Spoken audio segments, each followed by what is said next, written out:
Spots in front of the U.S. Capitol voicing their opposition to Brett Kavanaugh's nomination to the U.S. Supreme Court. Some protesters are being led away by police while others remain. They are chanting and waving placards. All of this while senators prepare to cast their votes on the floor of the upper chamber in just half an hour's time. Hello, you're watching CBC News Network. We have special coverage of this historic final Senate vote for you in this hour. I'm Michael Serapio. Well, thousands have converged on the American Capitol as the U.S. Senate prepares to vote on whether or not to confirm Brett Kavanaugh as the next justice of the U.S. Supreme Court.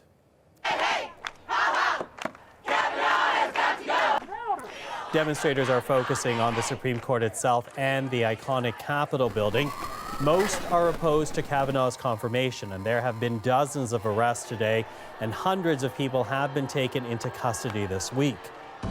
With that, we want to show you the scene right now on the floor of the U.S. Senate. This is where the vote to confirm Brett Kavanaugh to the Supreme Court is just about to take place. We're expecting that in about 30 minutes' time. It took weeks of argument and bitter partisan politics to get to this point, and the battles that broke out during the confirmation process will be hard to leave behind. Kavanaugh's nomination has already widened the serious political rifts in the United States. Well, with that, let's go to the U.S. Capitol. The CBC's Paul Hunter in Washington for us today with more on what's about to happen in the U.S. Senate. So, Paul, walk us through the expectation for the rest of this afternoon. Yeah, quite the scene up on Capitol Hill right now. Indeed, even as demonstrators continue their protest, not only at the Capitol building, but also on the steps of the Supreme Court, as you say, some being handcuffed and taken away by police. While all of that is going on, senators are preparing to vote yay or nay for Brett Kavanaugh. The actual vote is expected to begin about a half an hour from now, and the result effectively now a foregone conclusion.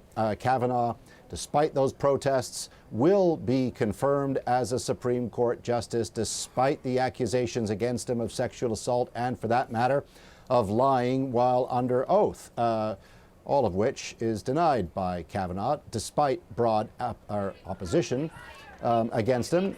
Enough senators, including one Democrat, will put him over the top unless two of them change their mind. Unlikely. At that point, he is eligible to be sworn in and could be sitting on the bench by Tuesday. The vote ends the process, but not the debate nor the anger. Not at all, as we take a look at the protesters right now in front of the U.S. Supreme Court building itself. But that said, as we wait for this confirmation vote to take place, Paul, I'm wondering about the long-term legal impact of Kavanaugh's confirmation. What will it be on the U.S. courts? Yeah, well, this makes the Supreme Court a much more ideologically conservative place. Kavanaugh replaces Anthony Kennedy, who, despite himself disliking being called such, Kennedy was a swing vote on the bench. Sometimes siding with conservatives, sometimes with liberal positions, for example, backing same-sex marriage in this country. But Kavanaugh is much more solidly conservative. And so many on the left now fear that on issues such as access to abortion or the laws as they affect transgender people, gun rights, climate change, presidential powers, all of that and more, the fear is that the court will now make rulings on a much more conservative basis for a generation. Again, it's a lifetime appointment. Republican Senator Chuck Grassley, who led the confirmation hearings for Kavanaugh, was asked this morning what this means for the court. Here's some of his answer. I'm one of 4 or 5 people that are still around from the Clarence Thomas thing, and young journalists like you are young today were back there asking me the very same question, and I was very concerned about it. But looking back 28 years, you don't see that the partisanship that was predicted at that time evolved, and I don't expect it to happen after Kavanaugh. So that's Chuck Grassley, who led those hearings that we saw last week and now gets ready to vote himself for Kavanaugh. Gets ready to vote himself, and it's interesting he talks about how it did not turn to be as partisan as people expected in terms of the Clarence Thomas case. But, you know, that said, what will be partisan are the U.S. midterms and the long-term political impact of Kavanaugh's appointment. Talk to us about that. Yeah, indeed, the first test will be the midterm elections, first test of all of this, I guess, coming up fast, beginning of next month. Polls lately showing the battle over Kavanaugh to have fired up Republicans, boosted their enthusiasm, but it remains to be seen whether that's a bump or whether it'll actually carry through to voting day. Likewise, what it'll do to Democrats, especially women who oppose Kavanaugh because of all the allegations against him. Historically, voters tend to be more motivated broadly to get out on election day to oppose something rather than when they support something. So we'll see. That said, it'd be hard to overstate the degree to which this debate has deepened the political divide in this country. There is no longer a middle ground, it seems. It's like you're either with us or against us kind of thing from both sides. And it must be said, don't forget, you know, Donald Trump faced allegations of his own ahead of the 2016 election of sexual misconduct, and then he won. And millions of women in this country voted for him despite that. So it can be hard to predict what this will mean to the electorate this time around. But again, the bottom line, it's got people fired up on all sides. The question really, what will they do with that anger? Paul, thank you for that. Our Paul Hunter in Washington. Well, let's go back to the protest taking place today outside the Capitol building, as well as the Supreme Court in the United States. Many voicing their anger and opposition to Brett Kavanaugh and his confirmation. With that, let's bring in Megan Roberts. She's watching all this for us today. So at this point, Megan, as we near the vote, again, we're about 25 minutes away from what's expected to be the vote time on Kavanaugh. What are we seeing on the ground in D.C.? We're seeing a lot of passion on the ground, Michael. We're seeing people chanting, a lot of signs, more and more people streaming to the Capitol building in Washington. You can see the scene here. That crowd has been growing pretty steadily since 9 in the morning Eastern time. And we've been seeing a lot of people as well get led away in handcuffs, more and more people in groups getting handcuffed. We know that there have been some arrests throughout the week, and indeed these protests have been going on throughout the week. There's been a lot of tension, not only in D.C., but across the United States. We've seen protesters interrupt Senate Judiciary Committee hearings. We've seen protesters inside Senate office buildings. We've seen protesters confronting lawmakers on the streets and in elevators. You can see them here in Atlanta also marching, because these aren't just in D.C. There's protests across the board in the United States. But let's go back to D.C., to this exact moment when we're seeing people being led away in handcuffs, where one woman talked about why she was there as she was standing near police in handcuffs. Here's what she said. Even if the vote doesn't go our way, it's important for us to be here and protest and say no, this is not acceptable. The FBI investigation was not thorough. This is not okay with us. This is not okay with American women. Does Kavanaugh being on the Supreme Court delegitimize the Supreme Court? Absolutely. It's like a cancer. Now that he, I believe, will be appointed, I think every single case that comes to him is going to be illegitimate from this point on. Now, a lot of the signs in the crowd that we're seeing there are against Kavanaugh, but there are people there supporting him as well, including one man who answered that same question, saying that he does not believe the court will be delegitimized. This is more of what he said. I know a lot of Republicans just like me are extremely angry, and I hear all this, there's going to be this blue wave. Well, they haven't seen anything yet, because we're angry at Judge Kavanaugh's treatment. He's about as close to an altar boy as anybody ever nominated to the Supreme Court. So if he can't make it, we're all going to fall short. Now, as we move forward towards that vote, we'll be keeping an eye on those protests. We've also contacted U.S. Capitol Police to see if they have any numbers for us about how many people have been either arrested or detained during the protests, Michael. Okay, Megan, thank you for that. We should note the fact that media reports say about 300 people were arrested this week in protest. Megan, thank you. And again, as we await for that final vote inside the Senate, whether to confirm Brett Kavanaugh to the Supreme Court, we want to bring in John McAndrews. Now, he's a researcher and postdoctoral fellow at the University of Toronto's Political Science Department, and he joins us right now in studio. In fact, you're going to sit here with me as we go through this process. And you know, behind us, you can see the protest that are taking place in the American Capitol right now. And in fact, at the bottom of the screen as well, we are having for you at home the floor of the Senate as we approach that vote. I want to begin with your thoughts on what we're seeing today. The choice of Brett Kavanaugh proving to be very divisive for Americans. Well, this was going to be a big deal regardless of the choice. As was mentioned in your intro, these are lifetime appointments to one of the most powerful and influential decision-making bodies in the United States. And so in that respect, is arguably more important than any single election, right? Brett Kavanaugh is a relatively young man, early 50s, has the potential to serve on the Supreme Court for decades. And it was noted earlier, he's considerably more conservative, or thought to be considerably more conservative than the man he is replacing.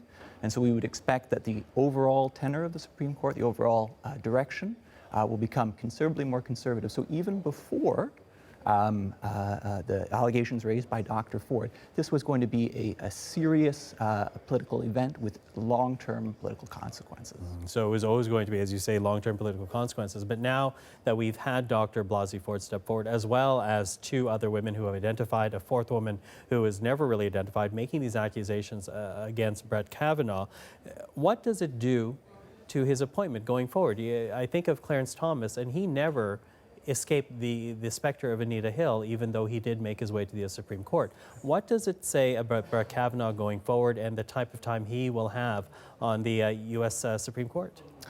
Well, I mean, I think it raises serious questions about the legitimacy of the Supreme Court, or at least public perceptions of that legitimacy, right? The Supreme Court relies on some measure of public support in order to follow through on its decisions.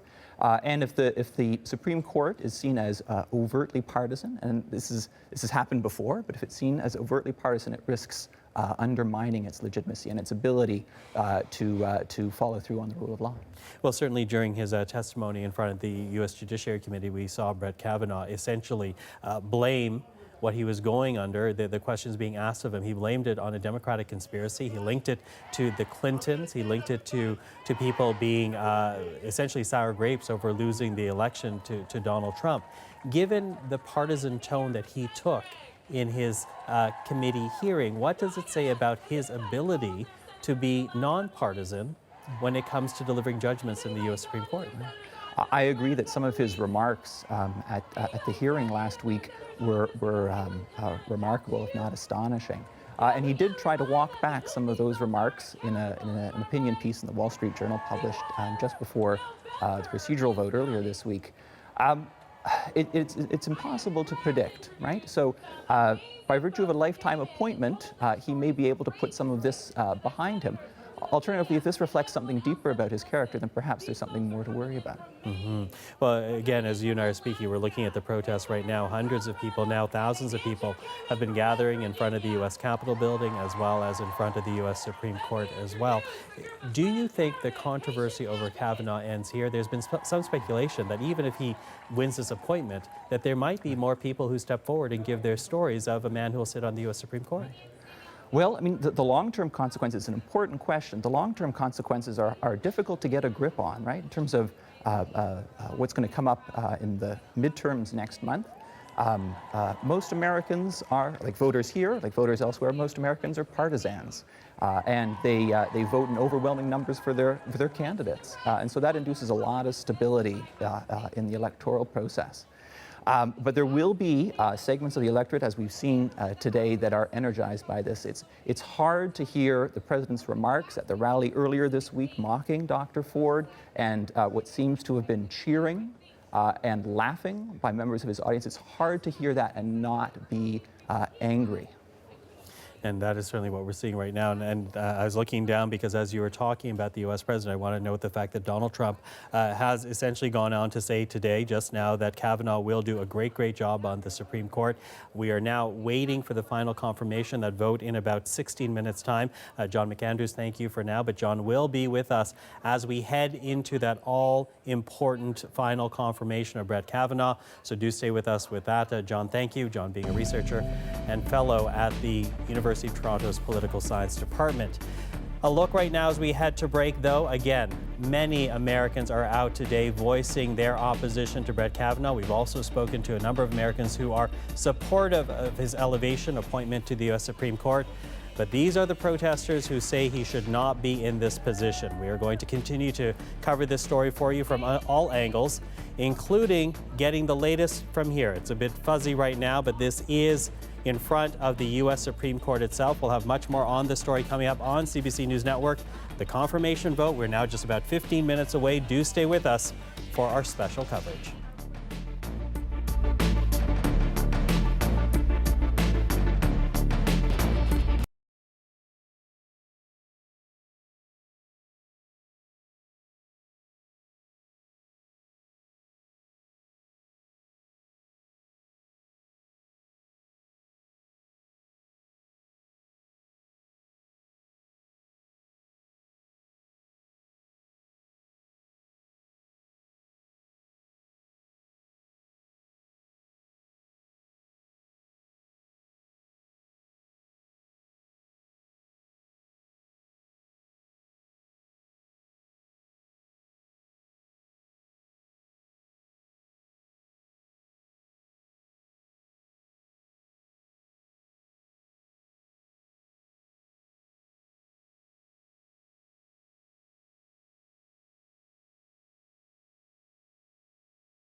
Well,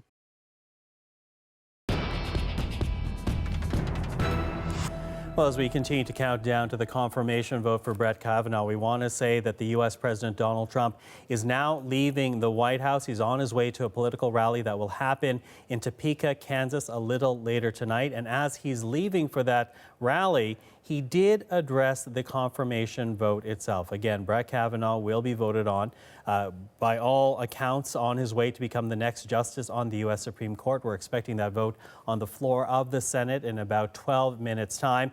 And outside, this is what is taking place. Hundreds, now thousands of protesters voicing their opposition, but Donald Trump is standing by his choice for the top court. Take a listen to the U.S. president as he left the White House just moments ago.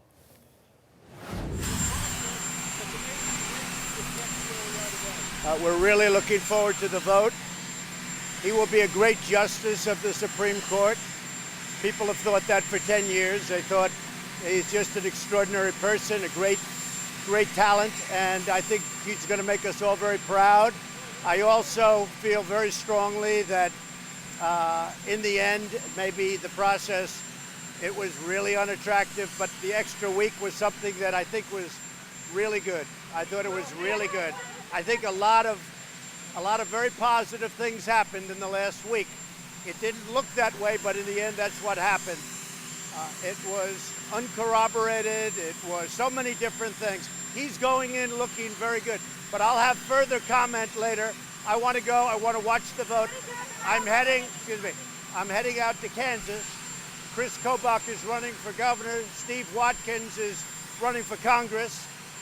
We have a big crowd, and I look forward to it. We'll be watching, in a little while, we'll be watching on television the vote, and the votes are very exciting. This is a very exciting time. Any time you have a chance to put a Supreme Court justice in position, and in this case, I think he's going to be a great Supreme Court justice for many years. It's a very exciting time. So we're going to Kansas, but we'll see you in a little while after the vote.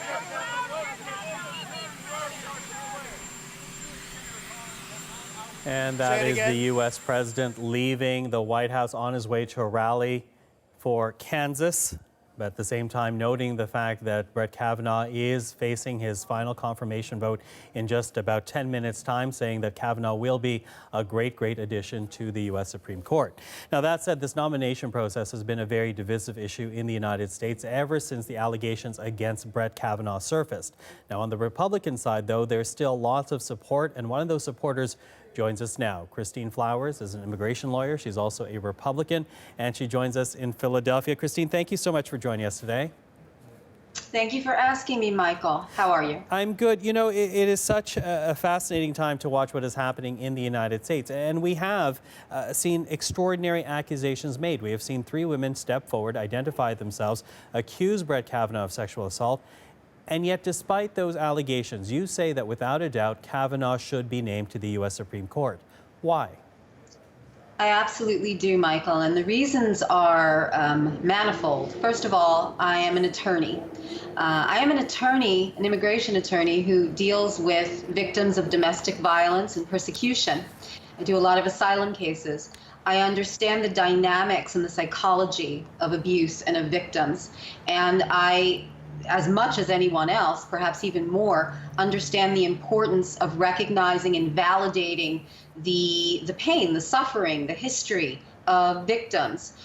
By the same token, I am also an attorney who respects due process and respects at an even larger lay scale the understanding that unless you can prove that a person has done what you are accusing them of having done, you should not be able to be given the benefit of the doubt. And I have an unfortunate or an unpleasant feeling that one of the reasons that we have now shifted the burden of proof to Judge Kavanaugh, in this case the target, from Dr. Christine Blasey Ford, the accuser, is the Me Too movement.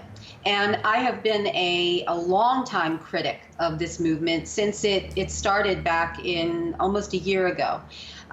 Because I understand the dangers in whipping up sympathy for victims at the expense of looking critically at the accusations. And I think in many of the cases of #MeToo, we've tried to redress the wrongs done to women by the historical patriarchy and what have you, but that pendulum has swung so far in the opposite direction that we are now willing to just accept the fact that if an accusation is made with very little corroboration, that accusation should be given credence and given weight. And I'm sorry. Just let me jump in there because I hear what you're saying, but there are those who are against Brett Kavanaugh, some of whom have appeared on this program, who say even if they've not been able to prove that he did any of this wrongdoing, the fact of the matter is we're not talking about a criminal case nor a civil case. We're essentially talking about a job interview to sit on a lifetime appointment on the U.S. Supreme Court. So why not appoint someone who doesn't have these accusations hanging over their head, as we have seen nominations to the Supreme Court with men who have not faced these type of allegations? Why not find an alternate? Why Brett Kavanaugh? Why? My response to that would be, why are we now shifting the burden, even not in a court of law? We're talking about the court of public opinion. Anyone can make an accusation. Anyone. I can make an accusation.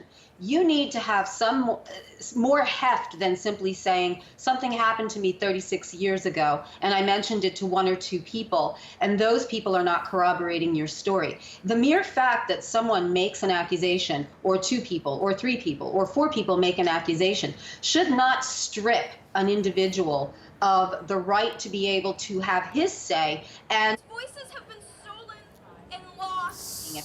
I'm outraged by the women that I see outside of the Supreme Court today. I'm embarrassed as a woman, as a lawyer, as a United States citizen, to see this mob mentality basically saying, well, we think that he did this because these women said that he did this. It's a dangerous precedent to set if you scuttle this Supreme Court nomination simply because you get enough voices saying, we don't trust this man. That's incredibly dangerous. Yet, there are also those who are pointing out what we saw, his own testimony in front of the U.S. Judiciary Committee, outside of the allegations raised towards him. The very fact that he answered those questions with a very partisan speech during his testimony, people have said, oh, excuse me, Christine, I'm going to actually hold on 1 second. I want to bring our audience to the floor of the U.S. Senate right now, as I believe there's a development right now in the final confirmation vote. If we can bring up Let us bring up the visuals right now. You're looking at Chuck Schumer, the minority leader in the Senate, Democrat from New York. They are now calling a quorum on the vote. Christine Flowers, thank you for joining us. We're going to try to speak to you again after the vote, but do stay with us. Right now, let us focus on what's being said in the U.S. Senate as we wait for the confirmation vote on Brett Kavanaugh. When the history of the Senate is written, this chapter will be a flashing red warning light of what to avoid. Truly, Judge Kavanaugh's confirmation is a low moment for the Senate, for the court, for the country. The Republican majority has conducted one of the least transparent, least fair, most biased processes in Senate history, slanting the table from the very beginning to produce their desired result. Why do I say this? Because they withheld over 90% of the nominee's record from the Senate and the American people. Because they refused to allow Dr. Ford to call a single corroborating witness at the hearing, including the only other eyewitness to the incident. Because they refused to have an independent investigation of the facts before the hearing in order to inform the questioning. Because they hired an outside prosecutor to question Dr. Ford as if she were on trial. Because the White House kept the FBI investigation on a short leash, dictating the scope and even the kinds of questions the FBI was allowed to ask. Because Republican senators, sensing after Dr. Ford's testimony that a debate about the truth and facts was not working, adopted a cynical new strategy to shout, pound the table, and portray Judge Kavanaugh as the helpless victim of some unseen partisan conspiracy. Because the President of the United States,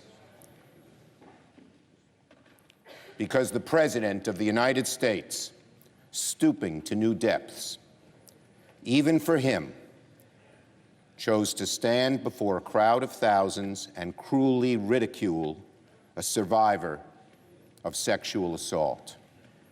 And because this grossly distorted, biased, unfair process run by the Republican majority, the Senate is about to elevate a nominee who doesn't belong on the nation's highest bench.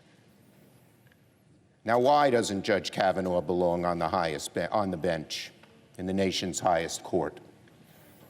Judge Kavanaugh doesn't belong on the bench because he obscured his views, shrouding his jurisprudence in smoke so thick the American people would never know what he really believed.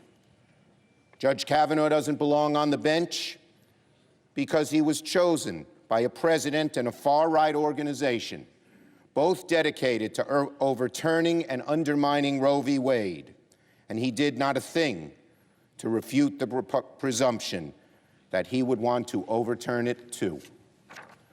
Judge Kavanaugh doesn't belong on the bench because he was chosen by far-right organizations that are bent on repealing health care protections for Americans with pre-existing conditions, and he did nothing to refute the presumption that he would too. Judge Kavanaugh doesn't belong on the bench because he believes that presidents should not be subject to investigations of any kind while in office, a distortion of our founding principle that no person is above the law. Judge Kavanaugh does not belong on the bench because his jurisprudence is deeply skeptical of environmental protections, consumer protections, workers' rights, civil rights, LGBT rights, and rights of treaties and agreements with Native Americans, and a host of other hard-earned rights. Judge Kavanaugh doesn't belong on the bench because he has repeatedly misled the Senate, putting into serious doubt his credibility, and a judge must be credible, believable, and honest above all. Judge Kavanaugh doesn't belong on the bench because he is an extreme partisan, something we have seen from his earliest days in his career and reconfirmed when he gave one of the bitterest, most partisan testimonies ever presented by a nominee. Judge Kavanaugh doesn't belong on the bench because of his injudicious demeanor. His partisan screed will go down ignominiously in history, and made it clear it would be virtually impossible for him to rule impartially on the Supreme Court. Judges must be temperate, judicious, even-handed. Judge Kavanaugh is anything but. Republican leaders knew before he was nominated that Judge Kavanaugh was a very flawed choice. But once President Trump selected him, Republicans decided they had to rush him through. They became a steamroller over truth, fairness, and our traditions of bipartisan cooperation, any means necessary to reach their desired end. They blamed Dr. Ford and Democrats for Judge Kavanaugh's flaws. They were intent on shrouding the truth because they knew that if the truth came to light, Judge Kavanaugh would be exposed as a truly flawed nominee. So, my colleagues, my fellow Americans, what is the appropriate response? Our country needs to have a reckoning on these issues, and there is only one remedy. Change must come from where change in America always begins, the ballot box. So to Americans, the so many millions who are outraged by what happened here, There's one answer: vote. If you believe Dr. Ford and other brave women who came forward and you want to vindicate their sacrifice, vote. If you believe the Supreme Court should uphold women's rights, vote. If you believe the Supreme Court must protect health care and our pre-existing conditions that are protected now, vote. If you believe the Supreme Court should defend workers, consumers, the environment, civil rights, native populations, vote. If you believe the Supreme Court should be a check on an overreaching president, vote. If you believe the process here in the Senate was a sham and you believe Americans deserve better, vote. If you believe that Supreme Court justices should conform to the highest standards of character, impartiality, temperament, and above all, honesty and credibility, vote. I understand, I share the deep anguish that millions of Americans are experiencing today. But I say to you, my fellow Americans, there is one answer: vote. I yield the floor.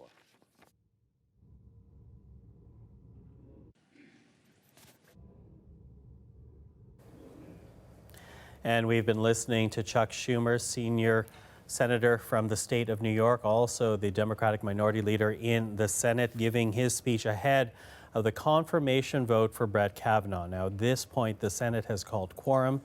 As we heard, Chuck Schumer gave a fairly lengthy speech. And as we talk about what Chuck Schumer had to say in the process that is now ahead of us, the Constitution. I do want to say that sitting beside me here is John McAndrews. He's a researcher from the University of Toronto. He's going to talk us through the process that's now unfolding. So, John, stand by. I'm going to ask you a question, but right now I want to listen to the Senate Majority Leader. This is Republican Mitch MCConnell.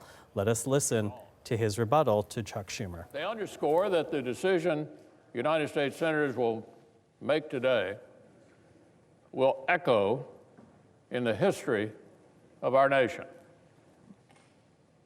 The very survival of our constitutional form of government requires an expert and independent judiciary. Without fair and impartial courts of justice, as Alexander Hamilton put it in the Federalist Papers, all the reservations of particular rights or privileges would amount to nothing. The courts guard our rights, and the Senate guards our courts. That, Mr. President, is why today is such an important day. That is why the vote we take this afternoon, a vote to confirm a new Associate Justice of the Supreme Court of the United States, represents one of the most consequential decisions a senator ever makes. The members of this body are duty-bound to ensure we confirm justices of the Supreme Court who are men and women of the highest character and the most superlative qualifications. So fortunately, that is just the sort of nominee who stands before us today. 12 weeks ago, the President nominated a jurist who's been described by legal peers of all political stripes as a superstar, a serious scholar, and who is legendary for his preparation and possesses the qualifications, the temperament, and the judicial philosophy to be an excellent Associate Justice. The President nominated a brilliant student of the law. Those who taught and knew the nominee at Yale say, quote, "It is hard to name anyone with judicial credentials as strong as Judge Cavanaugh." They describe a true intellectual, a leading thinker, and a wonderful mentor and teacher. And those he's mentored, a diverse group of bright young lawyers who've clerked for Judge Kavanaugh, talk about his work ethic, his unflinching, honest advice, and his fundamental humility. For 12 weeks, the Senate has seen that this is not empty praise. We've seen the legendary preparation of a tireless judge. We've seen the patience of a committed mentor and teacher. We've seen the humility of a true intellectual who let his record speak for itself. Each of us have seen this for ourselves. Every senator who came into this process with an open mind has seen that very same Brett Kavanaugh firsthand. We've seen his brilliance, his painstaking thoroughness on display in the 300-plus opinions he issued on the D.C. Circuit. For 12 years, Judge Kavanaugh excelled on the bench that many experts see as the second most important court in our nation. We've seen his geniality and kindness firsthand in our private meetings with the nominee, precisely the collegial approach that is so necessary on the court. We've seen his professional excellence as we reviewed more pages of documents pertaining to Judge Kavanaugh's career than for any other Supreme Court nomination in our history. Pages that depict a meticulous and dedicated public servant. And yes, we have now studied the results of seven FBI background investigations, inquiries that have produced no evidence whatsoever to corroborate any prior misconduct, but rather are consistent with all we know about this nominee's sterling character. This historically tall mountain of evidence adds up to one clear message. Judge Brett Kavanaugh is among the very best our nation has to offer. He will make the Senate and the country proud. He will serve with distinction on our highest court. He unquestionably deserves confirmation, and the country deserves such a Supreme Court justice. Now, Mr. President, as I've explained, the stakes are always high, where a Supreme Court confirmation is concerned. But this time, the stakes are higher, a lot higher than they've been in the past. I can't sum this up better than our friend and distinguished colleague, the senior senator from Maine, put it in her historic remarks yesterday. This is what the senior senator from Maine said: "It is when passions are most inflamed that fairness is most in jeopardy." She said, when passions are most inflamed is when fairness is most in jeopardy. We all know the events of recent weeks have strained the country's comedy and fanned the flames of partisan discord. But even more critically, our very commitment to the basic principles of fairness and justice is also being tested. Basic principles of fairness and justice being tested right here. A vote to confirm Judge Kavanaugh today is also a vote to send a clear message about what the Senate is. This is an institution where the evidence and the facts matter. This is an institution where the evidence and the facts matter.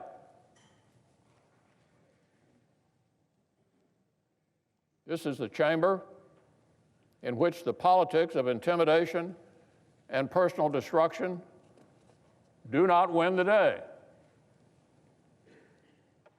That this is the body whose members themselves uphold the same commitment to American justice that we seek in the judges we examine. A vote to confirm Judge Kavanaugh today is a vote to end this brief, dark chapter in the Senate's history and turn the page toward a brighter tomorrow. The chamber we are privileged to occupy is often called the world's greatest deliberative body for a good reason. We're called the world's greatest deliberative body for a good reason. when the rubber meets the road, when the hour is critical, when a historic precedent needs to be set, the United States Senate most often finds its way to doing what is right. Today, we can honor that history. We can vote to turn away from the darkness. We can vote to set a precedent about fairness and judgment that will define this body for the better. We can vote to confirm an excellent Supreme Court justice who will make the Senate and the American people proud. I yield the floor. As a reminder to our guests in the galleries, expressions of approval or disapproval are not permitted in the Senate galleries. Under the previous question, all post-cloture time has expired. The question is on the nomination. And as we continue to listen in, that is now Mike Pence, the U.S. Vice President, also serving a role in the U.S. Senate, at times being a referee. We just heard Mitch Mcconnell, the majority leader, the Republican in the Senate, addressing ahead of the confirmation vote. Now, John McAndrews is a researcher. Excuse me, let's listen in. I'm being told there's yelling in the gallery.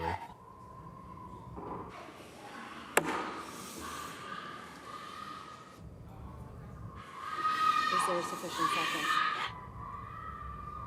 Is there a sufficient second? So, as we saw, a call for order despite the protests in the gallery. As I was saying, I'm joined right now by John McAndrews. He's a researcher at the University of Toronto. And John, thank you for being here with us today. Now, we've seen both minority and majority leader address the members of the Senate ahead of this confirmation vote. Walk us through what happens now, because it should happen in fairly quick succession, should it not? That's right. So this process, this final phase of the process, got kicked off yesterday morning, when the Senate voted to invoke cloture on debate of Judge Kavanaugh's nomination. And that set in motion a 30-hour debate, which has just wrapped up with concluding remarks from both the majority leader and the minority leader. So what's happening now, or what should happen shortly, what we can expect is for the clerk to call the roll, right? So we'll go through each senator by name alphabetically, and they will call out yay or no. And within the scope, or within about 10 or 15 minutes, we should know the final result. We should know the final result, but as we say, short of anything remarkable happening, his confirmation is pretty much certain at this point. Right. A lot of the suspense dissipated yesterday in this procedural vote, 51 to 49 yesterday, followed by the remarks of Senator Collins, of Senator Manchin, which largely locked down positions in the matter. So this is largely a foregone conclusion. Foregone conclusion, but I want to bring our viewers back to the floor of the Senate. In fact, let's just keep it on the floor of the Senate right now, because let's listen in. Mr. Blunt. There is the roll call now happening, John, and we have to point out that as this roll call was getting underway, not only did we hear that one protester yell, at which point we saw a call of order from Mike Pence. There was, as you and I speaking, more yelling from the gallery, but this is now the roll call. Give us a sense of how important this is, given how divisive this debate over Brett Kavanaugh has been. Well, it's hugely important for major policy decisions in the United States. We talked about this earlier, right? The Supreme Court is the arbiter of so many fundamental things to the everyday lives of Americans, and its direction will change. Sorry, excuse me, jump in. Let's listen in. Continue. Mr. Coons. There we go. The roll call continues. Sorry to interrupt you there, but we saw once again a call for the Sergeant at Arms to intervene with the protest. But you're talking about the importance of Brett Kavanaugh's appointment to the Supreme Court. Right. And it's certainly playing out today in the protests we see outside the Capitol, outside the Supreme Court, and it seems now in the Senate chamber. What we're seeing, just to provide a little bit of context to your viewers, there are 100 senators, 2 from each state, so we have equal representation across the states, and they're proceeding in alphabetical order. So we had Senator Coons a moment ago, and we'll get to the end of the alphabetical order. The vote may may last a few more minutes after that as senators walk in and confirm their votes. So as I say, in the space of about 10-15 minutes, we'll have a final decision, and it could well be that within the next couple of days, Judge Kavanagh will be sworn in as Justice Kavanagh. Okay.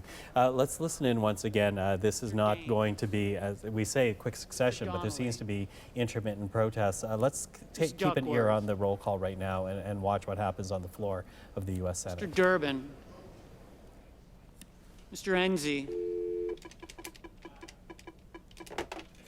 Mrs. Ernst. Mrs. Feinstein. Briand. Mrs. Fisher. Didn't know that. The Sergeant at Arms will restore order in the gallery. Continue. Mr. Blake. Mr. Gardner. Mrs. Gillibrand. Mr. Graham. Okay. Mr. Grassley. Ms. Harris. Ms. Hassan. Mr. Hatch. Mr. Heinrich. Ms. Heitkamp. And again, you are watching a roll call taking place right now on the floor of the U.S. Senate. We intermittently go back to the Senate to listen to what's happening there, not only for the roll call, but also for the yelling that we're hearing from the public gallery. Once again, this is to confirm Brett Kavanaugh as a justice of the U.S. Supreme Court. Brett Kavanaugh being a very controversial figure, given that 3 women have stepped forward accusing him of sexual assault in the past. But after an FBI investigation, they are going ahead with his confirmation. It's now being voted by U.S. senators. And we have to say, as we watch what's happening on the U.S. Senate floor, you can see on the bottom of your screen, we're also showing you the protests that are taking place outside the U.S. Capitol building itself. Hundreds, now thousands of people gathering to voice their opposition to Brett Kavanaugh's addition to the U.S. Supreme Court. Now, I'm going to bring in John McAndrews once again, a researcher from U of T in the political science department. But I'm going to say that I may interrupt you again, John. But I do want to touch upon judicial temperament. We heard, let's listen in. Clerk will suspend. The Sergeant at Arms will restore order in the gallery. The Sergeant at Arms will restore order in the gallery. The Sergeant at Arms will restore order in the gallery.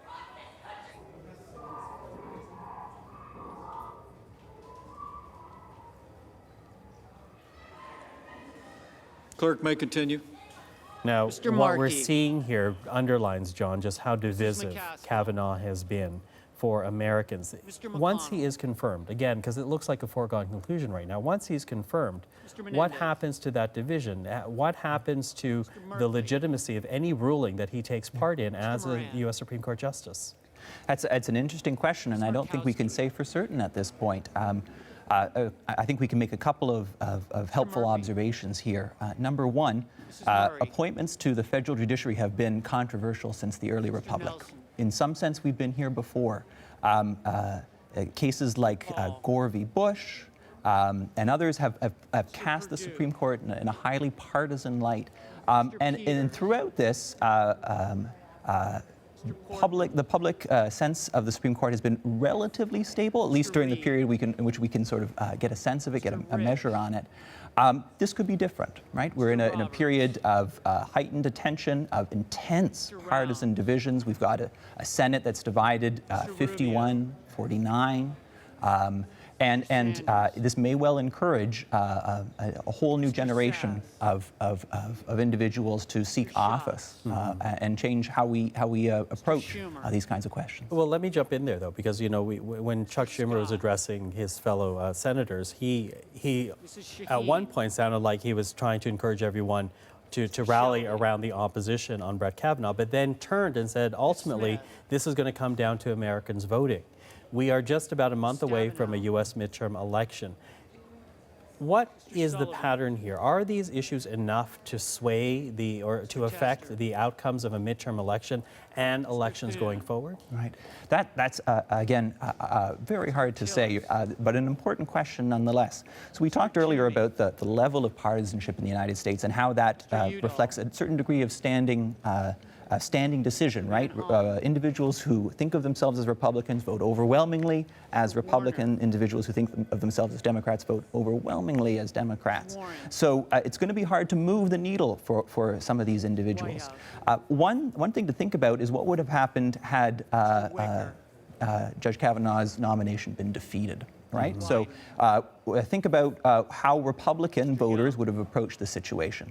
I would suggest to you that they would look at this and say, here we've got a Republican president who's nominated a Republican judge, and the Republican-controlled Senate cannot confirm, right? This would raise awkward questions about the quality of the president's decision-making and about the ability of Republican legislators to follow through on their promises. So those Republican voters, I think, will be satisfied with the outcome here. They'll stay in that column.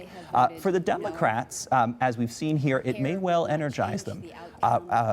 Sort of the alternative view is that this may dissipate. Right? And that is certainly a concern for Democrats. We're still a month away from midterm elections, 2 years away from presidential elections. And as you can no doubt attest, U.S. news moves very quickly. Voters tend to, if they're not voting on the basis of partisanship, might vote on what's top of mind. And so if the case of Judge Cavanaugh gets displaced by other news, by the Mueller investigation, we may be in a whole different ballgame once again. A bit of procedure I want to ask you about, because we just heard one senator withdraw her vote because of the absence of another senator. Walk us through that part of this voting process. So this happens in Canada too, right? You've got senators on opposing sides of the issue, and they've decided to pair up so that the final margin of victory is the same, right? So we have a case in which a senator who voted yes on Cavanaugh yesterday in the procedural motion is not available today. He's attending his daughter's wedding, right? And so we have Senator Murkowski, who has indicated that she will not vote, taking a vote out of the no column, because she voted no on the cloture motion yesterday, such that the net effect preserves the same margin. Preserves the same margin. We keep watching this roll call right now. I want to ask a question, though, because it has been raised. If this man, Kavanaugh, had so many accusations against him, why not just appoint another nominee? If the ultimate goal here for Republicans is to have a conservative-leaning Supreme Court, why not appoint another another conservative who does not have these allegations floating over his head? Why not take that course? Yeah, that's an interesting question. So these allegations broke last month. And in some sense, the Republican clock is ticking, right? We are now 4 weeks away from midterm elections, which may hand one, if not both, houses of Congress to the opposing party, at which point, if we were to restart the nomination process, we'd have quite a different outcome, I think. It's highly unlikely that a Democratic-controlled Senate would vote to confirm Judge Kavanaugh. I want to also ask you about judicial temperament, because beyond the sexual assault allegations, we also saw Judge Kavanaugh, when he was appearing before the U.S. Judiciary Committee, make very partisan comments, essentially blaming the process that he was undergoing on a Democratic smear campaign. He blamed the Clintons on it. And out of that, people say, forget the sexual assault allegations. Well, perhaps not forget it, but beyond the sexual assault allegations, there's the question of whether or not he is too partisan for the courts. This idea that the U.S. Supreme Court might be ideological, but it cannot afford to be partisan. Has he proven himself too partisan to actually sit on the top court?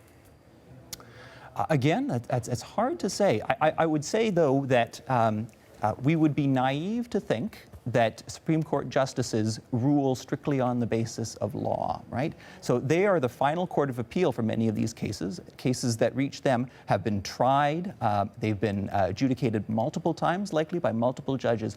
So we'd be naive to think that there is a single legally correct decision in all these cases. And because of that, even though judges are constrained by, to some extent, by precedent, by legally correct decisions, there's a wide scope for their policy views to influence the process. So if that's the case, then it's legitimate to raise questions about, as you have, about a candidate's policy views and partisan temperament. Mm-hmm. I want to remind people what we are watching right now is we are speaking to John McAndrews, John being a researcher and postdoctoral fellow at the University of Toronto's Political Science Department. But as we speak with him, what we're looking at right now is the floor of the U.S. Senate. And this is where a roll call is essentially being had, a vote being taken on the final confirmation of Judge Brett Kavanaugh. Now, out of this roll call, we will know whether or not Brett Kavanaugh becomes a new judge on the U.S. Supreme Court, a justice of the U.S. Supreme Court, an associate justice to be exact. Although at this point, it seems to be a foregone conclusion. And this is based on the procedure that we saw yesterday, where the majority of senators thought it fit to put this final vote to task today, and that means to say that we believe he will become the next justice of the U.S. Supreme Court. But up against that, juxtaposed against that, is what you're seeing at the bottom of your screen. You see thousands of people now gathering in front of the U.S. Capitol building as well as the U.S. Supreme Court. A number of them have been detained today. We saw people getting handcuffed and being escorted away from the protests.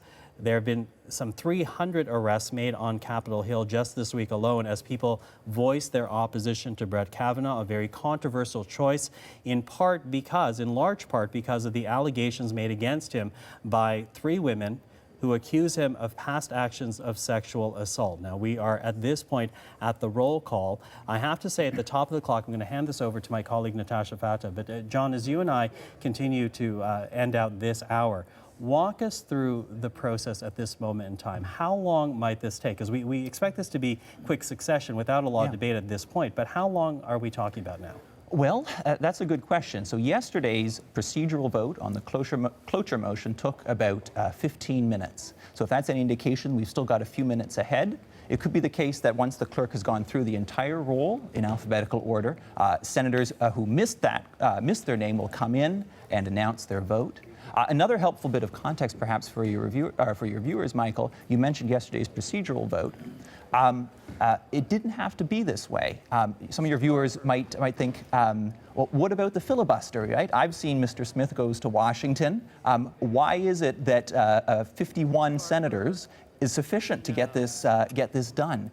And that goes back a few years when, at the time, the Democratic majority decided, in what's known in the business as the nuclear option, decided to limit or lower the cloture threshold for presidential nominees short of the Supreme Court. Mm-hmm. And then, subsequent to that, when the Republicans took power in the Senate, they lowered that threshold for the Supreme Court. So yesterday, it took a simple majority of senators, whereas a few decades back to invoke cloture, it would have taken quite a few more. And so it's highly unlikely in a Senate, for example, with a 60-vote threshold to invoke cloture, it's highly unlikely that Judge Kavanaugh would have proceeded to this stage.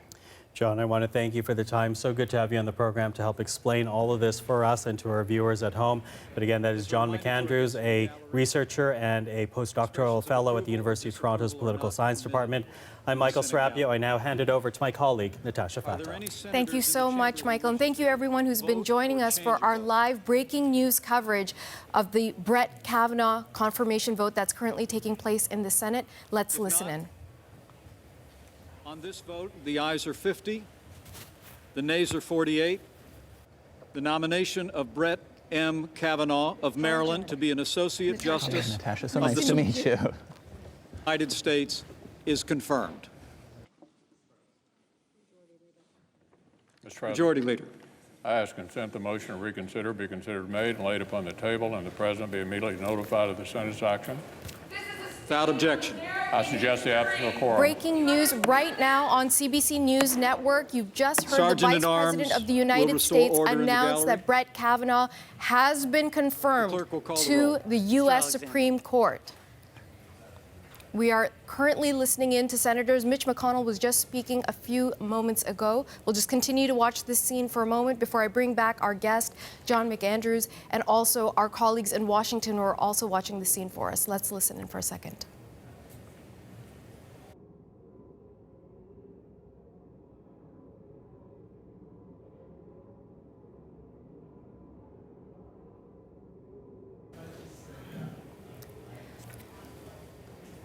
I want to welcome once again our colleague John McAndrews, who's been with us in studio with my colleague Michael Serapio for much of the afternoon as we've been watching this. It's done. What do you think of how this has played out? It's been astonishing, as I sort of described earlier. As the Supreme Court is evenly balanced right now. The Senate is evenly balanced. U.S. politics is evenly balanced along partisan lines. So this was going to be a serious conflict, a serious political contest, regardless of the nominee. But he's proven to be a very conservative nominee by most estimates. And now we have, as of 3 weeks ago, Dr. Ford's serious allegations raised against him, as well as other women. So this was a foregone conclusion based on what we knew yesterday. Nevertheless, it has serious implications for the kinds of decisions the Supreme Court will make. It has potential implications for the legitimacy of the Supreme Court in the eyes of U.S. voters and the implications for the rule of law in that respect. And then it has a potential to influence the midterms, the congressional midterms. The entire U.S. House of Representatives is up for election. 1/3 of the Senate is up for re-election in 4 weeks. And this has the potential to influence those elections and subsequent elections.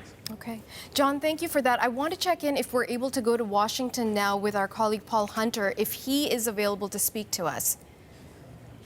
So, Paul, you're there. It's over, it seems, at least the vote is over. Tell us about what we just witnessed. Well, in one of the more unpredictable Supreme Court nomination processes, in the end, this one went as predicted, and Brett Kavanaugh is indeed now confirmed as a justice of the U.S. Supreme Court. The vote, as expected, was tight, 50-48, almost down party lines. A single Democrat, Joe Manchin, voting in favor of Kavanaugh this afternoon, despite those accusations of sexual misconduct and of lying under oath against Kavanaugh. It's a process that set off a pitched battle in this country. We've seen demonstrators yet again on Capitol Hill today, some being handcuffed and taken away by police, other demonstrators making it into the Senate chamber for the vote and causing disruption there. But all of it, in the end, for naught, at least for now, as Kavanaugh has passed through the Senate vote and now awaits being sworn in and will likely be sitting on the bench next week. In short, he's in. Donald Trump spoke to the confirmation prior to the vote on his way to another rally tonight. Here's a clip of the president. He will be a great justice of the Supreme Court. People have thought that for 10 years. They thought he's just an extraordinary person, a great talent, and I think he's going to make us all very proud.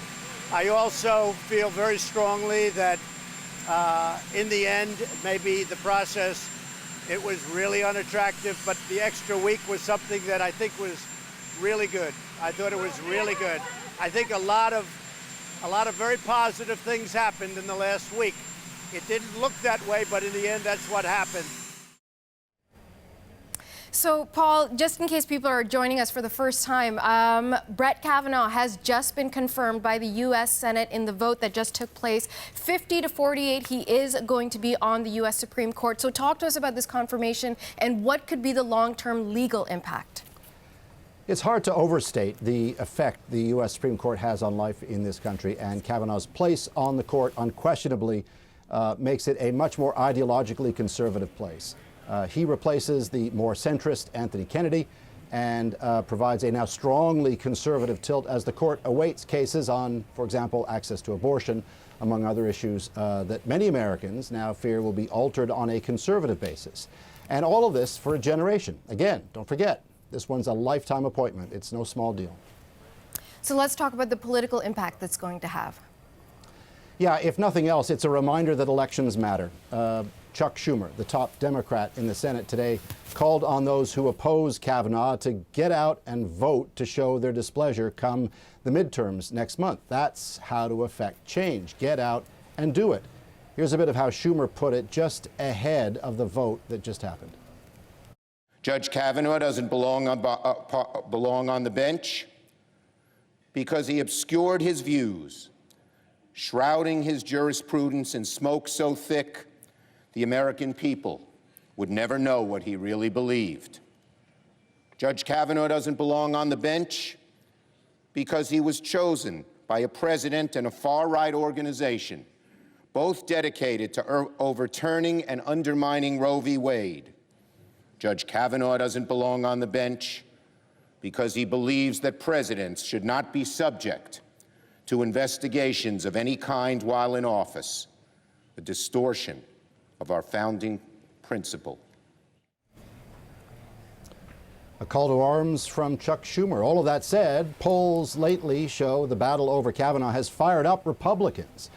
So will Democrats turn out in enough numbers to take back the House? We'll see. The Senate, it's a harder path to that. Historically, voters tend to be more motivated to get out on Election Day to oppose something rather than when they support something. So we'll see. In terms of broader impact, the Kavanaugh fight, and we heard this during the vote, has made an already deep divide in this country exponentially deeper. There is no middle ground, it seems, here anymore. It's you're with us or against us kind of thing from both sides. The question really is, what will people in this country now do with that anger? Okay. CBC's Paul Hunter in Washington. Thank you, Paul. So you heard Paul reference that deep divide within the United States, particularly surrounding the nomination and now confirmation of Brett Kavanaugh to the U.S. Supreme Court. So let's talk about the protests that are taking place right now as we speak outside Capitol Hill and the Supreme Court buildings. Many people are voicing their anger and their opposition to Kavanaugh's confirmation to the U.S. Supreme Court. Megan Roberts is watching that part of the story for us. So Megan, what are you seeing? Well, they couldn't even get through the entire vote without being interrupted by protesters, Natasha. We could see Vice President Mike Pence, who acts as a moderator or a tiebreaker if need be, banging his gavel, calling for order as people were yelling and screaming throughout parts of that confirmation. And now you can see other people have been outside since 9 in the morning Eastern time. Others would have moved outside after they were removed from that confirmation, and this has been going on really all week. We've seen protesters interrupt hearings. We've seen protesters go into Senate buildings. We've seen protesters even confronting politicians in elevators and on the streets. We've also seen a number of protesters being led away in handcuffs. One estimate says there were about 300 arrests throughout the week. We've been seeing more, at least people being detained today, people being led away or put to the side in handcuffs at the Capitol building. So there's a lot of frustration and a lot of tension. Now, a lot of the signs that you'll be seeing are against Kavanaugh, but there are some people in that crowd at the Capitol building who are for Kavanaugh. Here's one man who explains his position. I know a lot of Republicans just like me are extremely angry, and I hear all this there's going to be this blue wave. Well, they haven't seen anything yet, because we're angry at Judge Kavanaugh's treatment. He's about as close to an altar boy as anybody ever nominated to the Supreme Court. So if he can't make it, we're all going to fall short. So that, of course, was before he was officially confirmed, before Kavanaugh was officially confirmed. And you heard that man talking about the blue wave, a term used to describe the Democratic wave of enthusiasm, wave of political engagement leading up to the midterms, him saying that there's going to be a red wave as well. The CEO of the Women's March was taking place in those protests, and she talks about if Kavanaugh was confirmed, which he now is, what happens next. Okay. Well, I think moving forward, we're going to be thinking about how we mobilize, organize, and train people and get ready for November 2018, looking ahead to 2020. We are expecting a women's wave of people. There's an unprecedented number of women who are running for office right now. We are anticipated that they're going to win their races, and we're going to turn out women at the polls to make sure that they do. So we're seeing now Kavanaugh is confirmed. Now we look ahead to the midterms, and we're certainly going to be keeping an eye on those protests throughout the day as well, Natasha. Okay, thank you, Megan. I want to turn once again to our colleague inside the studio. John McAndrews is a researcher at the University of Toronto with their political science department. He's been with us with our ongoing breaking news coverage of Brett Kavanaugh's nomination, then the Senate vote, and now the confirmation. It's moving forward, as the president had predicted, as many Republicans had certainly hoped. But you heard Megan talk about the protests and how aggressively people feel about this issue on either side of the divide. Do you anticipate that now that it's over, the confirmation is done, it goes away, or what happens next? That's a tricky question to answer. I think it's fair to say that at some point over the next 4 weeks, news of Judge Kavanaugh's confirmation will be displaced by other news, by the Mueller investigation, by trade battles with China. So it's quite possible that come November 6th, voters will be rolling into the ballot box with different things at the top of their mind. Having said that, as was noted earlier, a record number of women are running in the congressional midterms. This was before the Kavanaugh nomination, I should point out. And they may be able to keep this in the front of the voters' minds, right? And if that's the case, then perhaps we could see influence at the ballot box on the 6th. You know, when you were speaking with Michael earlier as the vote was taking place in the Senate, I was struck by the two images on our screen. One inside the Senate, this position of power, all these men, well-dressed, seemingly wealthy, in a position to decide how the country will move forward. And outside that image of mostly young women outside, not dressed to demonstrate any sort of wealth, not indicating that they have actual tangible power, but using their voices as power. When you see those two divides in the United States, what stands out for you? Well, I think it's consistent with, in fact, some of the research that I've done with some colleagues at the University of Toronto, Rose de Reus and Peter Lowen. We've assessed voters' attitudes towards politicians who are accused of sexual misconduct. And one of the things that certainly pops out is that allegations have a much more negative effect on voters' judgments of the accused, has much more negative effect among women than men. And why is that? That's a good question, and I don't think our research can speak to that at this point. It could be that women come from a place of experience, right? Sexual misconduct is widespread, and so they may come from an entirely different perspective than men. I would also point out, though, and this came up earlier when we were talking about the sharp partisan divide, one of the other things that our research sort of revealed is that there's still space, even in a highly charged partisan environment, there's still space for voters to defer to the results of an investigation. Right? So we presented the participants in our study with a variety of different pieces of information about an accusation. We presented them with variations on whether the accusation was recent or decades old, whether or not one woman made an accusation or multiple women, whether or not the women requested anonymity or agreed to be named publicly. And one of the things, like I say, that shakes out of all of this is that voters were willing to defer to the results of an investigation, such that an accused who was deemed to have, or rather that the results of an investigation supported the allegations, those accused were evaluated much more negatively than accused for whom the investigation did not find corroborating or supporting evidence. And so one of the sort of the outcomes of this, one of the conclusions we draw is the importance of designing investigations so that they're credible, fair, and provide a space in which women feel comfortable coming forward. Well, so then let me ask you, what did you think of the FBI investigation? Yeah, so I think there's sort of two observations to make here. One, it was very fast, right? So it started early last weekend and wrapped up middle of this past week. The accused, as say Judge Cavanaugh, by media reports, was not contacted, nor was Dr. Ford, right? So that's one thing to observe.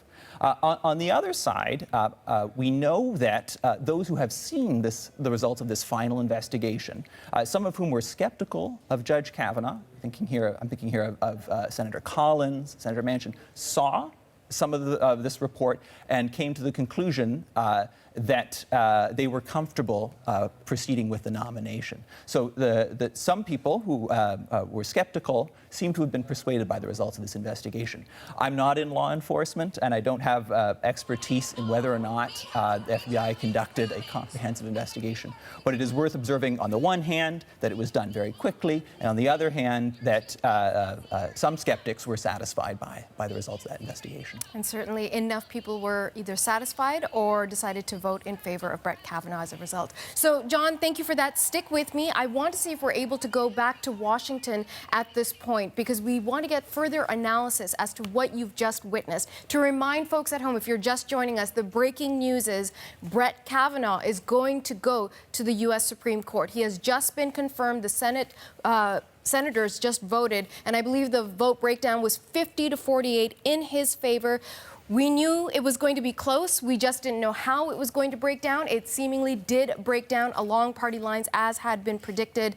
But so let's see if we can get Kimberly Robinson on the line with us. She is a Supreme Court reporter with Bloomberg Law. She's joining us now from Washington. So, Kimberly, I'll begin by asking, what is your reaction to what we've just witnessed? Well, it's really been an extraordinary confirmation process, one like we've never really seen before.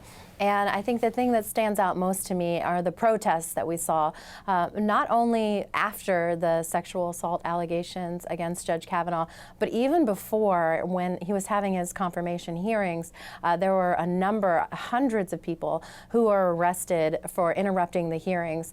And so, these protesters have been here before the sexual assault allegations, but they certainly intensified after.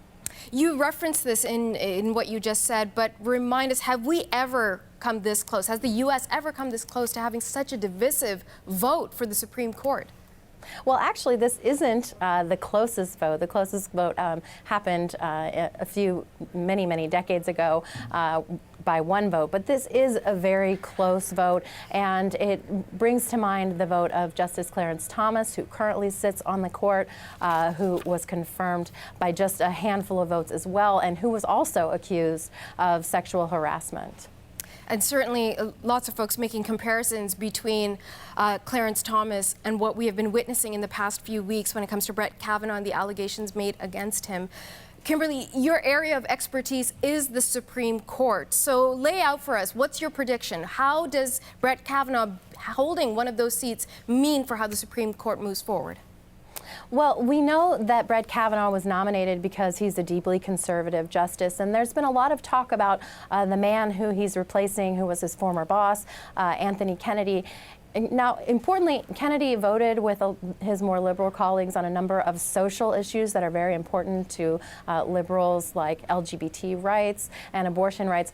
But Justice Kennedy was very conservative himself, and so we'll see the court shift a little bit more to the conservative side when it comes to some social issues. But on the balance, the court is going to remain generally the same on most issues that face the court. Of course, the other issue is, Kavanaugh's confirmation hearings, not just his ideology, but what we've just been through and what it means to women. And that's something that's really hard to predict right now, and something we're going to have to see what happens as we move forward. You made a reference to the social issues, and that's certainly something a lot of people have expressed concern around or even support for Brett Kavanaugh on these topics. So lay out for us, what specifically are some of the key issues? Well, the biggest issue has definitely been abortion and whether or not Brett Kavanaugh would vote to overturn a decades-old precedent allowing women the right to choose whether or not to abort their pregnancies, at least for some time. Now, Kavanaugh has never really voted directly on abortion, so it's all kind of a guessing game. But we have pretty good guesses that he doesn't agree with that decades-old precedent. Whether or not he'll vote to overturn it outright or instead just kind of chip away at the edges, we'll probably see pretty soon, and that's because a number of states have already started passing very restrictive abortion laws that we expect to trickle up to the Supreme Court sometime very soon. And how does the process move forward from here? So we've just had the confirmation vote. When does Kavanaugh take a seat with the U.S. Supreme Court? Well, the court is actually set to hear arguments on Tuesday, and so it's likely that he will be joining them as soon as then. First, though, he has to go through a couple of hoops. He's not a justice yet, even though he's been confirmed, because he still has to take 2 oaths of office, one a constitutional oath and one a judicial oath. Now, these often are the big affairs that are done in the White House, in the Rose Garden, to much pomp and affair. Not sure that that's going to be the case this time. Some justices, including Justice Alito, who's currently on the bench, do a more private ceremony, and that could be what we see with Judge Kavanaugh, given what we've just seen from his confirmation vote. But these things can happen very quickly, and I do expect him to be on the court on Tuesday hearing oral arguments. Wow, Kimberly, I'm going to ask you to stick around. I'm going to bring John McAndrews from the University of Toronto's Political Science Department back into the conversation. Brett Kavanaugh on the U.S. Supreme Court by Tuesday. How do you anticipate the public will react to that? Well, at some point, as I say, the news will move on, unfortunately, or fortunately, depending on your perspective, and voters will be seized with other issues. It's important to keep in mind that most of the time voters don't pay close attention to politics, certainly do not pay close attention to the Supreme Court. That's not to say the Supreme Court is unimportant, quite the contrary. But at some point, voters will be seized with other issues, including non-political issues. Kimberly, you're down there, you're watching all of this, you're reporting on all of this. What's your sense of how the public is going to react should they see Brett Kavanaugh sitting on the bench by Tuesday? Well, I mean, I think the protests that we're seeing today and that we've seen over the week will probably continue, at least in the near future. It'll be interesting to see whether or not they trickle into the Supreme Court itself. Protests within the courthouses are very rare, but they have happened from time to time. So it'll be interesting to see if they progress into the courthouse. Again, we'll know pretty soon. Tuesday is expected to be in the courthouse. You mentioned that there has been a previous vote that was closer than this one many, many decades ago, but have we ever seen protests like what we have seen? Well, you know, putting this confirmation battle in context is difficult given the divisiveness in the country. But the Supreme Court has, and especially confirmation battles, has been in politics before. One of the most bruising confirmation battles, maybe apart from this one, was for Justice Brandeis in the early 1900s. And he came out of it being one of the most respected jurists in the Supreme Court history. So we have seen confirmation battles that have been pretty bruising. But how this one will stand up to history still remains to be seen. Talk to me about what it's been reporting on this scenario. We're in Canada. We're not supposed to be paying such close attention to someone in the United States who's going to sit in that country's Supreme Court, but this has expanded into a much larger cultural conversation. What has it been like for you to report on it? Well, it's really been extraordinary. And I think one of the things that makes this confirmation battle particularly interesting to people across the globe is the fact that it's happening in the middle of this Me Too moment. It was just the one-year anniversary of some really high-profile allegations involving sexual allegation. And so I think that's really brought this confirmation battle to the forefront for so many people as they're dealing with these kinds of issues across the globe. Do you think this issue of Brett Kavanaugh will continue moving forward, not only for his judgments, his position on the Supreme Court, but as we look ahead to the midterm elections? I do think that this will have an impact on the midterm elections, but what kind of impact it's going to have is we still don't know. The confirmation hearing had been really motivating Democrats who were very angry about this process, but in the last few days that's really turned around, and now it's Republicans who are angry and who seem to be charged up by this confirmation battle. So again, the midterms are still a few weeks away, and as we've heard our other guests say, that other information could come to the forefront of voters' minds.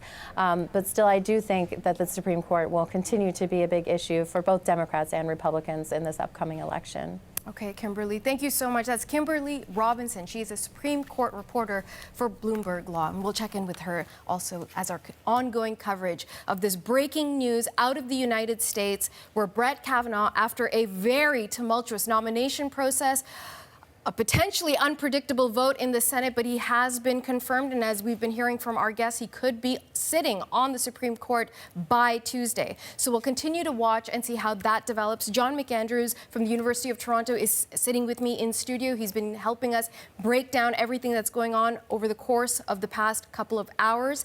But I believe we're now going to go to the U.S. Capitol Hill, where we're going to be speaking to a protester. Nick Kohler, are you with me in Washington? Yes, I am. Thanks for having me. Nick, thank you for joining us. So I understand that you were there protesting against Brett Kavanaugh's nomination and now his confirmation. Tell me your reaction to the vote. It's really disheartening. It's almost like a roller coaster of emotion. You know, I've been out here since 10 a.m. They've been out here for about 5 weeks. I feel for everyone here. I haven't seen this many people cry since Election Day. I'm going to be honest with you. Oh, are you still with us? Okay, we might have lost Nick, and we'll try and reconnect with him. But in the meantime, let me bring back John McAndrews from the University of Toronto. We'll hopefully get Nick back on the line, John, and we'll go back to him. But I'm struck. He's saying, I haven't seen people cry like this since Election Day. And I'm assuming he means the 2016 presidential election where President Trump was elected. So we know how divisive that election was, and we've seen how divisive this nomination process has been. Is there any way to bridge the divide that we see increasingly growing in the United States? That's in some ways the million-dollar question, right?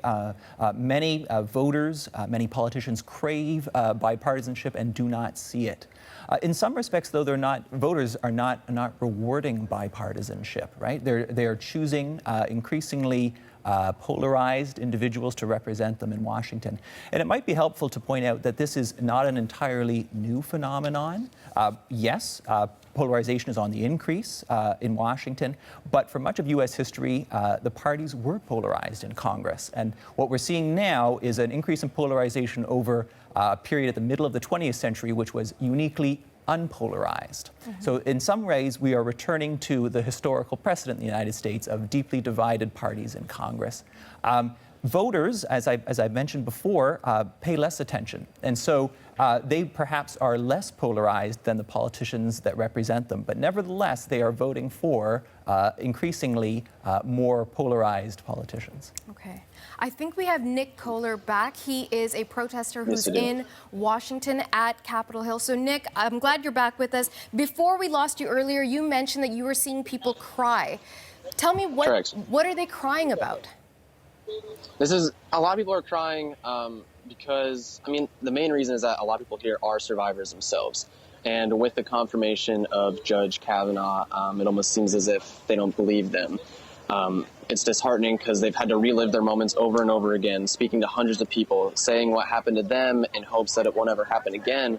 But with the confirmation of the judge to the Supreme Court, it almost feels as if they're being betrayed, that their voices don't matter. You know, I feel for each and every one of them. I can't imagine what they've had to go through, but they're staying strong. The fight will continue. And yeah. Tell me about your fight. Why are you down there? Of course. I'm a college student. I go to George Washington University in D.C. You know, I have been in politics my whole life. And so when I heard that Judge Kavanaugh was going to be, you know, up for election for the Supreme Court, obviously looked into him, heard about his awful past in the D.C. Circuit Court, and I thought I have to get involved. You know, if I sit back, if I don't do anything, it might as well just be a yes vote. So I came down here, you know, it's my fall break. I decided to come down, be an ally for each and every one of, you know, people here that have been sexually assaulted, that don't agree with Judge Kavanaugh's, you know, position. Decided to come down here, be an able-bodied, be an outspoken member of my community.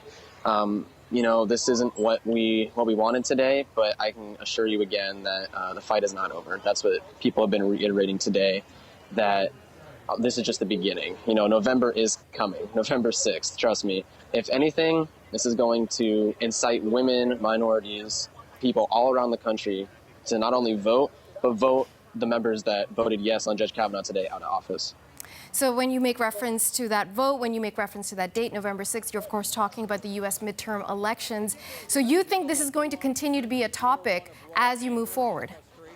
Oh yes, 100%. I mean, I can guarantee you each and every one of these people here are going to vote. And if each and every person here votes, gets one more person to vote, that will be, I mean, that number will just continue. You know, I don't know if you guys heard, but after Suzanne Collins' speech yesterday, where she said she was going to confirm Judge Kavanaugh, they raised about $3 million in just a few hours. The actual site, the site itself crashed.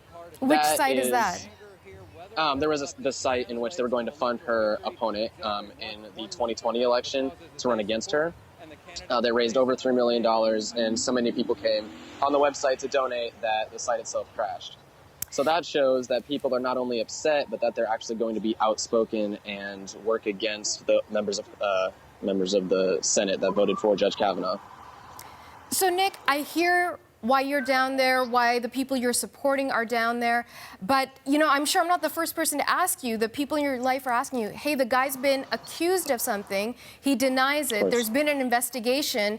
And seemingly, although we haven't seen the document from the FBI, it seems that for enough senators, it was not enough. They continue to believe that he has not done what he's been accused of doing, and he continues to deny all of the allegations made against him. Why isn't that good enough? You know, from what I heard, from what I read, the FBI investigation was half-hearted at best. It was a single page.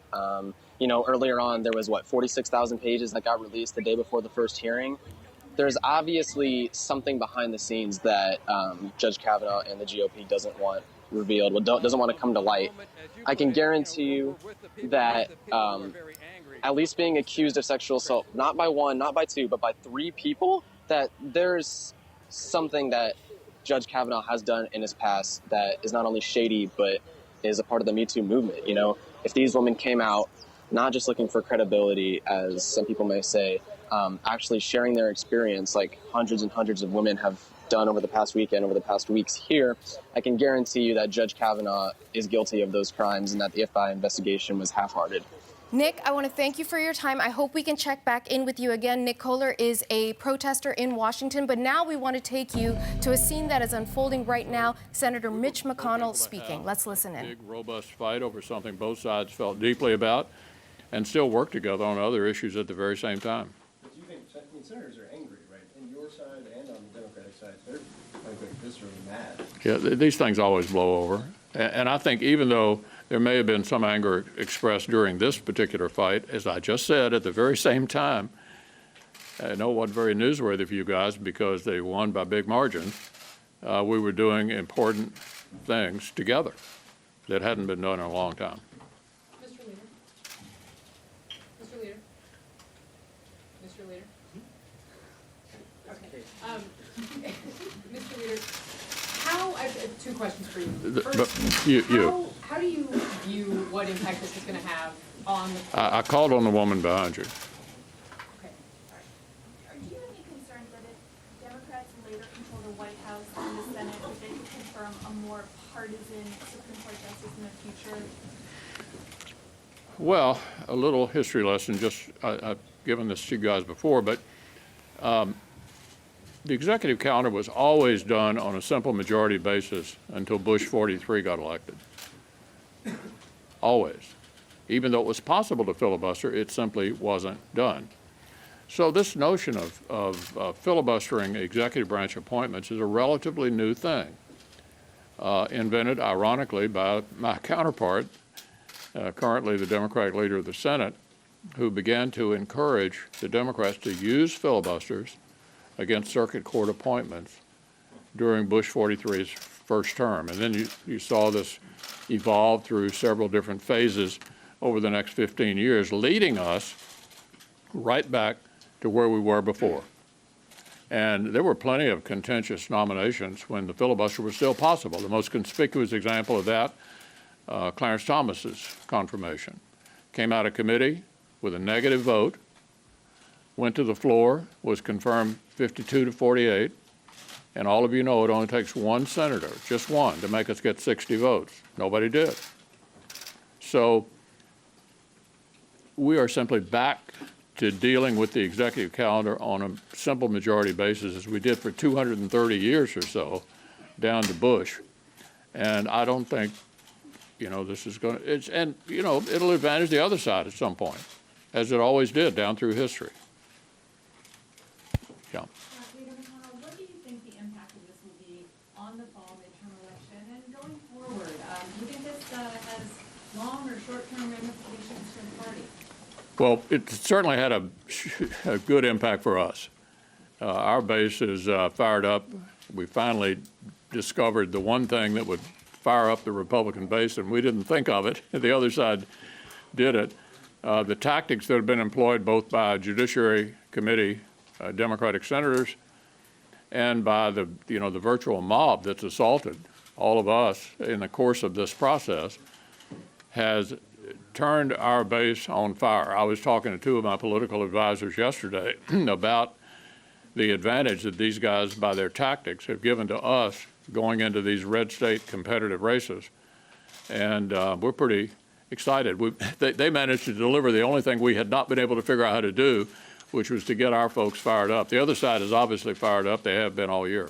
And do you think there's any long-term ramifications in the way women view the party, and women that are here in the halls saying they've had these situations? You mean women like Senator Collins and Senator Fisher and Senator Hyde-Smith and Senator Ernst? This was about treating someone fairly. This was about evidence being relevant, not about unsubstantiated charges. Cheryl. Senator, you've heard several of your colleagues say that the country needs to heal, the Senate needs to heal. Do you think that the country and the Senate need to heal after this? And so what are you going to do to make that happen? Well, I just finished reading John Meacham's latest book, which is kind of a trip through American history and some of the more challenging periods we've had. This is nowhere near as challenging as some of the experiences we've had in the past throughout our history. The Senate and the country will get past this. We always do. The geniuses who put together this Constitution knew what they were doing, and we've had plenty of low points in our history, and I think this is nowhere near the lowest points we've experienced. The McCarthy era, the rise of the Klan in the 20s after Woodrow Wilson premiered Birth of a Nation in the White House. We've had some other low points. We always get past them. Yeah. You mentioned Senator Collins. Democrats are now saying that she is their top target for 2020. What can you say about the one? She's my top priority, too. McConnell. Yes, Senator Lindsey Graham had an interesting statement the other day when he said, citing the Merrick Garland standard, he himself would not consider a Supreme Court nominee once the 2020 presidential primaries have begun. Will you take the same play? Now, look, let's talk about 2016. I'm glad you brought it up. You'd have to go back to 1888 to find the last time a Senate controlled by a different party than the president filled a vacancy created during a presidential election year. I knew full well, based upon what Joe Biden had volunteered in 1992 and Chuck Schumer and Harry Reid had volunteered in 2007, that who controls the Senate when you have a vacancy that close to the election makes a big difference. There's not a doubt in anybody's mind here, I'm sure, that if the shoe was on the other foot in 2016 and there'd been a Republican president making a nomination to a Democratic Senate, it wouldn't have been filled. So we'll see what it looks like in 2020. First, do we have a vacancy? Second, who's in charge of the Senate? So not closing the possibility. If there was another vacancy, say if Ruth Bader Ginsburg were to leave the court, would you encourage the president to put another conservative judge in that seat? Of course. One more, Leader. Mr. Leader, how do you do this in the context of your legacy? Yeah. I was just wondering, will you try to encourage more of the female Republican women to join the Judiciary Committee after all of this? You know, that's a really good question. We've encouraged several of our women senators to go on the committee, and I intend to do that again at the beginning of the next session. Their particular priorities have not, there's been no effort to avoid it. I've tried to encourage them to do it, obviously without success, and we'd love to have one of our women senators on Judiciary, and hopefully that'll be the case next year. Thanks a lot.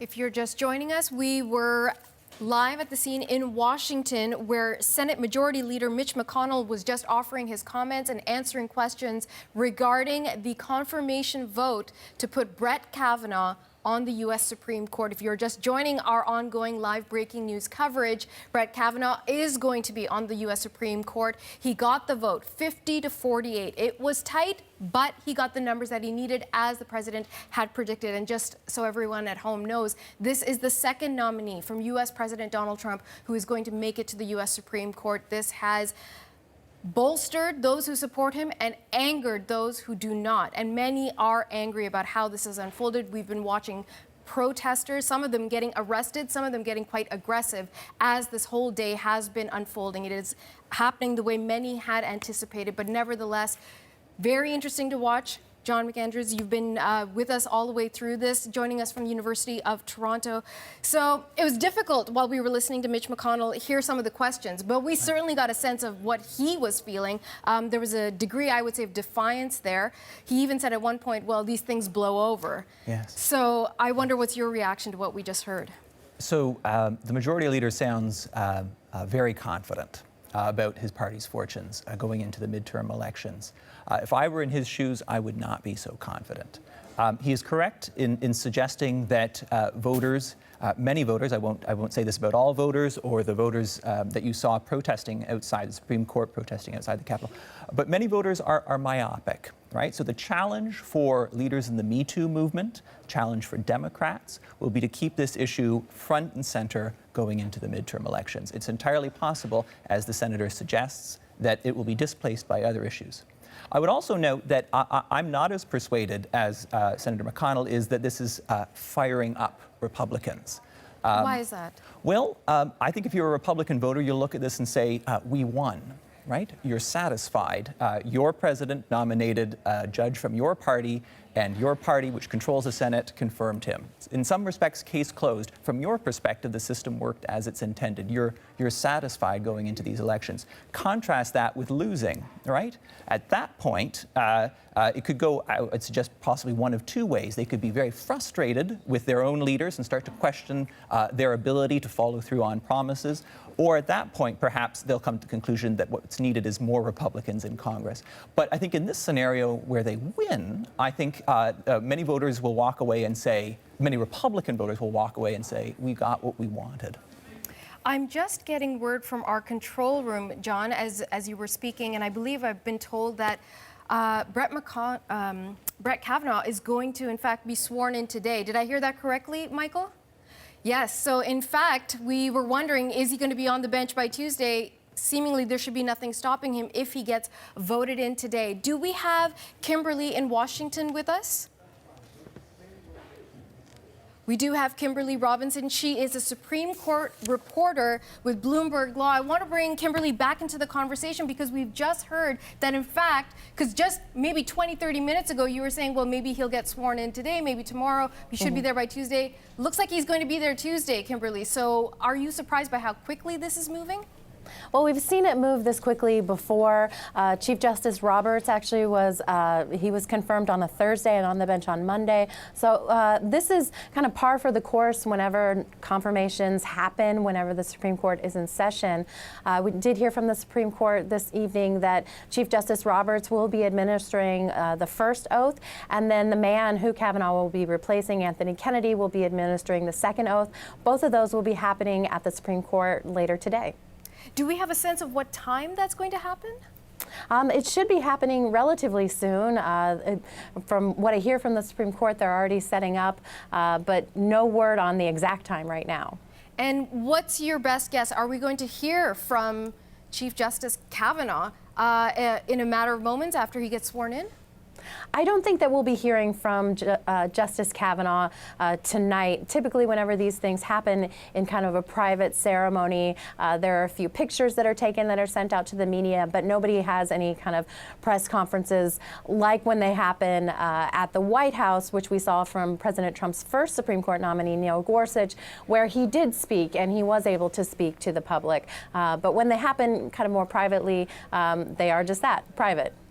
Okay, so we'll continue to watch for that, see if any statements come out, see if there's any reaction. We've been watching all the protests unfold in Washington over the course of the day, and theoretically, if they find out that Brett Kavanaugh, the man that they oppose so strongly, is going to be sworn in within a matter of just a few minutes or hours, that will certainly push that momentum forward as well. But Kimberly, I wanted to address one thing that we heard from Mitch McConnell just a few moments ago, because he was questioned about the issue of gender and that there are no women on the Republican side sitting on the Senate Judiciary Committee. And he said, well, I've been encouraging some of our senators and maybe we'll get them on board. How big of an issue is that for the Republicans? Well, it was certainly on their minds whenever Christine Blasey Ford was coming to testify. So there are 11 Republicans on the committee. 10 of them are white males. The other one is also a male. And so they thought that the optics of them questioning Dr. Ford was going to look pretty bad. So they actually hired a female prosecutor to do the questioning of Dr. Ford. And so it's something that they've been seriously thinking about. Just yesterday, Senator Grassley, who heads that committee, was asked about why no women Republicans are on the Judiciary Committee, even though there are a handful of them. And he seemed to suggest that perhaps the workload was too much for them. That's not something we heard from Mitch MCConnell today, and maybe something we might hear walked back later, but it was certainly interesting to hear. Let me understand that. He was saying that the workload of being on the Senate Judiciary Committee might be too much for the female senators? Yes, that's what he said, that the Judiciary Committee works a lot more than a lot of the other committees, and that he had been encouraging his female colleagues to come and join, but so far they hadn't been willing to, with the suggestion that, maybe it's just too much work. Okay, one of the other things brought up by Senator McConnell was the issue that for him, from his perspective, is that this nomination process and the confirmation process was about treating someone fairly, not about unsubstantiated allegations. Is he going to have to stick to that line moving forward, or is this whole conversation about the allegations going to go away?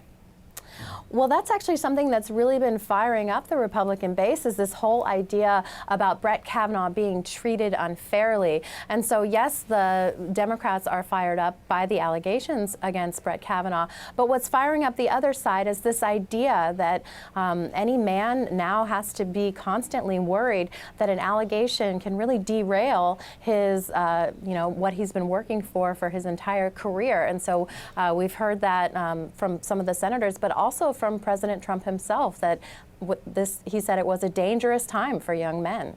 That's right. We've been hearing a lot from the president on this issue in the recent weeks, particularly surrounding Brett Kavanaugh, but he's even said publicly, I've been falsely accused of sexual misconduct. I've been named when I shouldn't have been named. And he said that these are false allegations. And he says many of his rich, powerful friends and colleagues have also been falsely accused. So clearly this is a conversation that's taking place in Washington. How is it going to be negotiated moving forward, not only towards the midterms, but towards this country, and how to bring these two sides together? Well, how this thing ends up being balanced is anyone's guess. But I think that what we're hearing from Republicans is that as Democrats really brought this Me Too movement to the forefront, that the balance just swung too much to one side, and perhaps that they're trying to move it back to the middle. But it's certainly going to be hard to kind of balance what we've seen out of the Me Too moment, this idea that we should really hear women out, and we should believe them and recognize that it's hard for women of sexual assault to come out, and balance that with the idea that, it's easy to make a false accusation, and that everyone in this country is supposed to be presumed innocent until proven guilty. Kimberly, thank you for that. I'll ask you to stick around, but I'm going to bring John McAndrews from the University of Toronto back into our conversation, because I want to drill down on this issue of Me Too and this political movement that's only a year old in some ways, but really decades old in a different perspective. But Me Too as it stands, as a hashtag, as a global movement, is this something that you imagine we will see continuing to grow? Is this a form of the civil rights movement that is going to fundamentally change the way political culture functions in the United States, or is it eventually just going to go away? I think it's with us for quite some time, and for the better. I'm hesitant to speak for the Me Too movement, but I can offer a few observations here. First of all, that it has its genesis, at least its most modern starting point, in an effort to make it feel comfortable for women to come forward with allegations as its starting point. Again, I hesitate to speak for the movement, but I don't see it as challenging due process, at least from the perspective of many members of this movement, but rather about making women feel safe coming forward with allegations.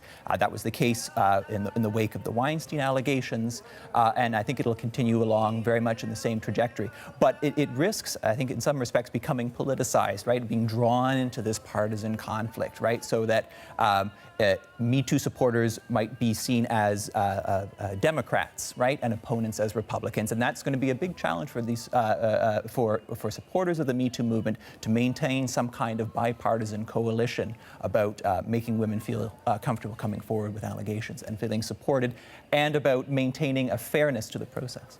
You know, we saw this play out so acutely during the testimony last week, both from Ford and from Kavanaugh. And what we heard again and again from so many people, including the senators, was that they believed her, but they also believed him. And so how do you have those two seemingly incongruous feelings about two individuals that are giving you different stories, but you want to believe both of them? How does that work for Me Too? I know you don't want to be a spokesperson for the movement, but from a political perspective, from a cultural perspective, how do you have both? You want to believe survivors, you want to believe women who are telling their stories, but you also want to give men the benefit of the doubt when they say, right, no, I didn't do it. Well, a couple of thoughts on this. First of all, I'd hearken back to Senator McConnell's comments earlier about encouraging more of his colleagues, more of his female colleagues, serving on the Senate Judiciary Committee. And that is all well and good. But I think the senator should be encouraging more women to run for Congress, about supporting more senatorial candidates who are women. It can't be the case where 1 in 5 members of Congress, 1 in 5 senators are women, and we expect them to work on all these committees. What's necessary in terms of resolving the egregious underrepresentation of women is not to move them from committee to committee, depending on the political needs of the party, but rather to elect more women to Congress. Kimberly, if you're still with us, I'd really like to get your perspective on this, because that is certainly something that struck many of us observing from this distance, that the testimony from both the individuals, Christine Blasey Ford, was so thoughtful and so moving because it was so gentle and quiet, and his was so powerful because he got emotional and he at times seemed to get quite angry, and people believed both of them. They believed her, that she had gone through something very painful, and they seemed to believe him because of his passion, that he didn't do what he was being accused of. How has that divide played out in Washington for you? Well, it was really extraordinary. I was in the room when the hearing was happening, and Dr. Ford did give just really compelling testimony. You could hear a pin drop in that room. People were just fixated on her every word. And we got reports that the president was actually very angry that the hearing had gone forward because he didn't know that she would be so compelling. And I was thinking before Brett Kavanaugh came in that he was going to have to do a pretty good job, much better than he had done on a previous news interview that he had given just a few days before that hearing. But that's exactly what he did. He came out and he was very angry. He was very emotional, something that we don't typically see from our justices, them having these real human emotions.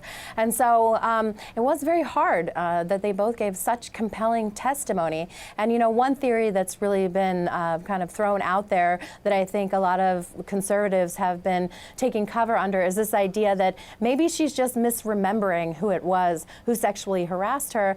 Maybe it was that she was sexually harassed, but it wasn't Brett Kavanaugh that did it. And so that's kind of been the line that we've been hearing from a lot of people who do support Kavanaugh's confirmation and who believe that he didn't do it.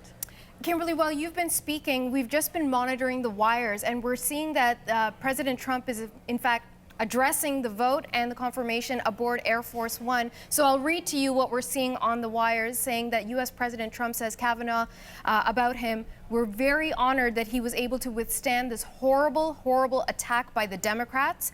Then it goes on to say, Trump says Kavanaugh, "Women were outraged at what happened to Brett Kavanaugh, outraged." Again, that's on board Air Force One. And then finally, the last wire says, Trump says he's 100% certain that Christine Blasey Ford named the wrong person when she accused Kavanaugh in her testimony. And we've seen the president take quite a turn on his position on Ford, because the day after her testimony, many were struck by how gentle his tone was. He described her as a fine individual, a very compelling witness, that her testimony was compelling, that she seemed like a fine individual, that she seemed credible. And then within a matter of a couple of days, he was seemingly mocking her at a rally. And now we're hearing him say that he's convinced she was wrong in who she named. So is this going to end up being a liability for the president? Well, you know, I think many people were surprised by the gentle nature of how he dealt with Dr. Ford's allegations. And also it was pretty surprising to most people that he stuck by Brett Kavanaugh. There were so many other conservatives that were well qualified to be on the Supreme Court who could have been more easily confirmed, that there was a lot of speculation, especially after that hearing, that he might just pull the nomination or that Brett Kavanaugh might want to withdraw for his family's sake. But that's not what happened. And so now we have the vote and Judge Kavanaugh is on the bench, and those people who are waiting in the wings will just have to wait and see if another seat opens up on the High Court. Okay, we'll continue to watch. Kimberly Robinson, a Supreme Court reporter with Bloomberg Law, joining us from Washington. Thank you, Kimberly. And joining me in studio is John McAndrews from the University of Toronto, their political science department. Both of them giving us their great insight over the course of the past couple of hours. I want to now take you to a live shot that we have from Washington, D.C. These are protesters. There are protesters there by the hundreds who are upset that Brett Kavanaugh has now been confirmed to the U.S. Supreme Court. We've just learned moments ago, breaking information, that he is in fact going to be confirmed, sworn in tonight. That's going to happen. We'll continue to watch for reaction on that, how those protests continue to grow, what the president has to say. We'll leave you with this live shot of Washington, D.C.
He made it. Brett Kavanaugh is now the newest justice on the U.S. Supreme Court. On this vote, the ayes are 50, the nays are 48. The nomination of Brett M. Kavanaugh of Maryland to be an Associate Justice of the Supreme Court of the United States is confirmed. It was not easy. Kavanaugh faced a political war waged by opponents determined to thwart his confirmation. Now, Democrats argued that he does not have the temperament for the job. They said he had a drinking problem, and they produced witnesses who said Kavanaugh had sexually assaulted them. Nonetheless, senators voted to confirm the nomination by a very narrow margin, 50 to 48. And moments after that historic vote, Senate Majority Leader Mitch McConnell spoke to reporters, sharing his thoughts about the possible impact of such contentious nomination processes. These things always blow over. And I think even though there may have been some anger expressed during this particular fight, as I just said, at the very same time, I know it wasn't very newsworthy for you guys because they won by big margins. We were doing important things together that hadn't been done in a long time. Our base is fired up. We finally discovered the one thing that would fire up the Republican base, and we didn't think of it. The other side did it.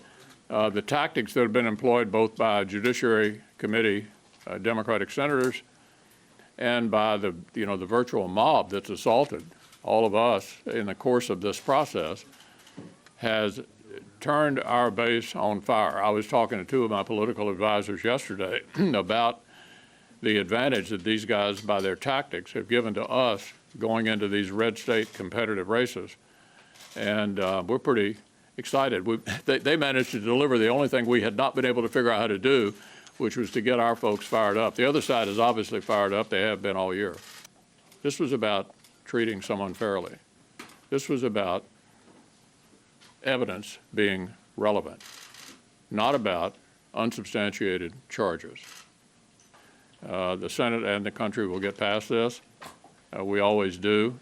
The geniuses who put together this Constitution knew what they were doing, and we've had plenty of low points in our history, and I think this is nowhere near the lowest points we've experienced. The McCarthy era, the rise of the Klan in the 20s after Woodrow Wilson premiered Birth of a Nation in the White House. We've had some other low points. We always get past them. That was Senate Majority Leader Mitch McConnell speaking just moments ago. Welcome back, everyone. You're watching CBC News Network. My name is Natasha Fatah, and we're going to turn now to our colleague in Washington, Paul Hunter, who's been with us throughout this breaking news coverage of Brett Kavanaugh, Brett Kavanaugh being confirmed to the U.S. Supreme Court. So, Paul, remind us, how did this all unfold? Well, it was one of the most unpredictable nomination processes ever, but in the end, the vote went exactly as predicted. Tight, 50 to 48, almost down party lines, with one Democrat, again as expected, voting in favor of Kavanaugh. Underlining the tensions around this, the vote itself was interrupted a couple of times by demonstrators who somehow made it into the Senate chamber, but like the broader demonstrations outside on Capitol Hill today and on the steps of the Supreme Court itself, it was for naught, and Kavanaugh is in. Soon afterward, Donald Trump will be, or rather Kavanaugh will be sworn in almost right away. Donald Trump said that he would. And he will almost certainly be on the bench next week to begin his lifetime appointment. Trump spoke to all of this just ahead of the vote. Here's a clip from the U.S. president outside the White House as senators were set to vote. He will be a great justice of the Supreme Court. People have thought that for 10 years. They thought he's just an extraordinary person, a great talent, and I think he's going to make us all very proud. I also feel very strongly that in the end, maybe the process, it was really unattractive, but the extra week was something that I think was really good. I thought it was really good. I think a lot of very positive things happened in the last week. It didn't look that way, but in the end, that's what happened. So, Paul, as you mentioned, that was before the vote took place. We carried the vote live on CBC News Network. I just wanted to let you know some of the things we're seeing from President Trump since the vote took place. So about an hour ago, he tweeted, "I applaud and congratulate the U.S. Senate for confirming our great nominee," all in caps, Judge Brett Kavanaugh, to the United States Supreme Court. Later today, I will sign his commission of appointment, and he will be officially sworn in. Very exciting. And we're also seeing reports from Reuters about what the president has been saying on board Air Force One about how this whole process has unfolded. So if you'll permit me, I'll share some of that with you. U.S. President Trump says Kavanaugh about Kavanaugh. We're very honored that he was able to withstand this horrible, horrible attack by the Democrats. He makes that point. Then he goes on to say women were outraged at what happened to Brett Kavanaugh. Outraged, he repeats. And then he says he's 100% certain that Christine Blasey Ford, the first woman who came out publicly accusing Brett Kavanaugh of sexually assaulting her in the early 1980s, he says she named the wrong person when she accused him in her testimony last week. So that is the latest from the U.S. president, probably feeling quite happy that his nominee is now going to take that seat. But remind us, Paul, what's going to be the long-term impact of Kavanaugh's position? Well, the U.S. Supreme Court is now a firmly conservative place. Kavanaugh replaces the more centrist Anthony Kennedy, a conservative who would swing liberal on certain issues. And as the court awaits looming cases involving, for example, access to abortion, many Americans on the left now fear their world will be altered on a conservative basis. It's hard to overstate the degree to which the U.S. Supreme Court affects lives in this country, and it will now be a right-tilting body for a generation. Again, it's a lifetime appointment for Brett Kavanaugh. Long after Donald Trump leaves office, whether it be after one term or two, his impact by getting Kavanaugh on the court will be deeply felt in this country. So that's the legal aspect of it. Remind us of what the political impact might be. We're certainly getting a sense already from the president, who's saying that all of this horrible, horrible attack was at the hands of the Democrats. What do you think, Paul? For sure. I mean, if nothing else, this whole episode is a reminder that elections matter. So now the focus turns hard to those midterms coming up in just 4 weeks. Chuck Schumer, the top Democrat in the Senate, today called on all of those who oppose Kavanaugh, who've been out demonstrating, to get out and vote come Election Day. That is how to effect change. Get out and do it, says Schumer. Here's a bit of how Chuck Schumer put it. Like with the Trump clip, this was said just prior to the vote. Judge Kavanaugh doesn't belong on the bench because he obscured his views, shrouding his jurisprudence in smoke so thick the American people would never know what he really believed. Judge Kavanaugh doesn't belong on the bench because he was chosen by a president and a far-right organization, both dedicated to overturning and undermining Roe v. Wade. Judge Kavanaugh doesn't belong on the bench because he believes that presidents should not be subject to investigations of any kind while in office, a distortion of our founding principle. So with all that in mind goes Chuck Schumer's message to Democratic voters on this: get out and cast your ballots in the midterms. All that said, polls lately show the battle over Kavanaugh has fired up Republicans. But is it just a bump? Democrats are still favored to win back the House of Representatives in the midterms, with a remote chance of doing likewise in the Senate. If Schumer has his way, the Kavanaugh episode will fire up Democrats to turn out in enough numbers to do both. Then all bets would be off in this country. We'll see. In terms of broader impact, the Kavanaugh fight, and we heard this during the vote, has underscored really how deeply divided this country has become. It's pretty extreme. There's no debate anymore, no middle ground. It's ugly and getting uglier. The question really is now, what will people do with all that anger on both sides? CBC's Paul Hunter in Washington. Thank you, Paul. So as you heard Paul reference, there is a deep divide in the United States, and we're seeing that division play out right now in the streets of Washington, with all of those protesters coming from across the country, voicing their concern about Brett Kavanaugh now holding this powerful position. We understand he's going to be sworn in any moment now, so we'll continue to watch for that. But in the meantime, Megan Roberts from our breaking news desk has been following where the protesters are going and what they're saying. So Megan, what are you seeing? Well, the emotion has really been building all week, Natasha. We've seen these protesters gather throughout the week, interrupting hearings, confronting politicians in both elevators and on the streets. And it really culminated in the moment of that vote to confirm Kavanaugh, because they couldn't even get through the entire vote without being interrupted by anti-Kavanaugh protesters. Let's take a listen to one of those moments. The Sergeant at Arms will restore order in the gallery.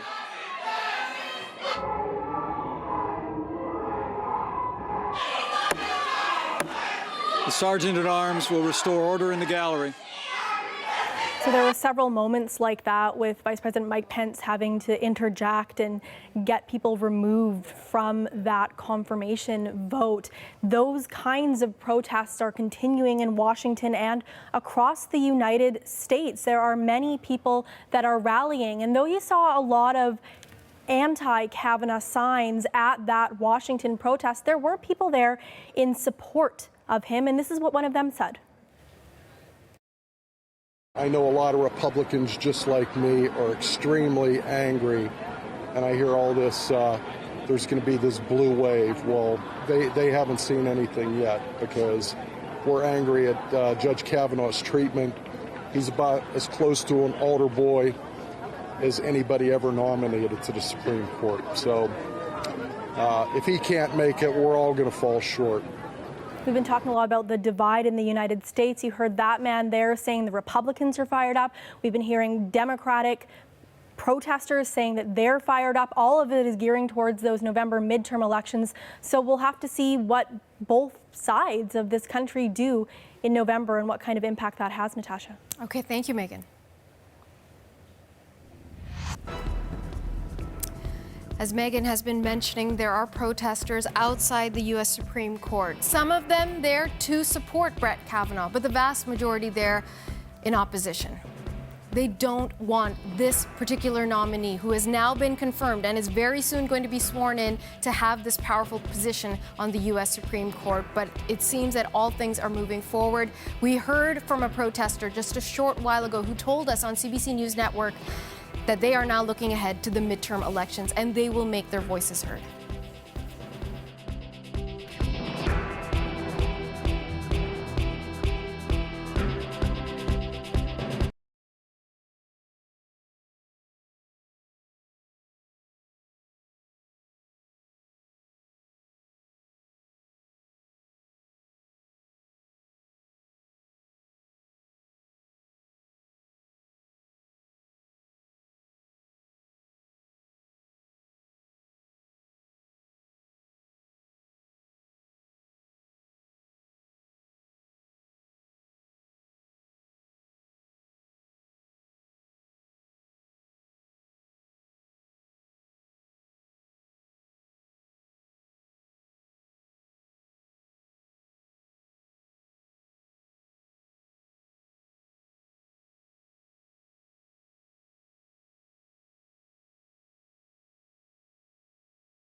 11. On this vote, the ayes are 50, the nays are 48. The nomination of Brett M. Kavanaugh of Maryland to be an Associate Justice of the Supreme Court of the United States is confirmed. And with that, the U.S. Senate confirms Judge Brett Kavanaugh to the Supreme Court, voting 50 to 48 in favor, mostly along party lines. Today's vote will likely cement a conservative majority in the country's highest court. This follows a polarizing confirmation process as the U.S. prepares for midterm elections next month. John McAndrews is a researcher and postdoctoral fellow at the University of Toronto with their political science department, and he's been with us in studio over the course of the day, giving us his analysis. And I know, John, for so many of us, now it's all systems go. What happens next? He's going to get sworn in tonight.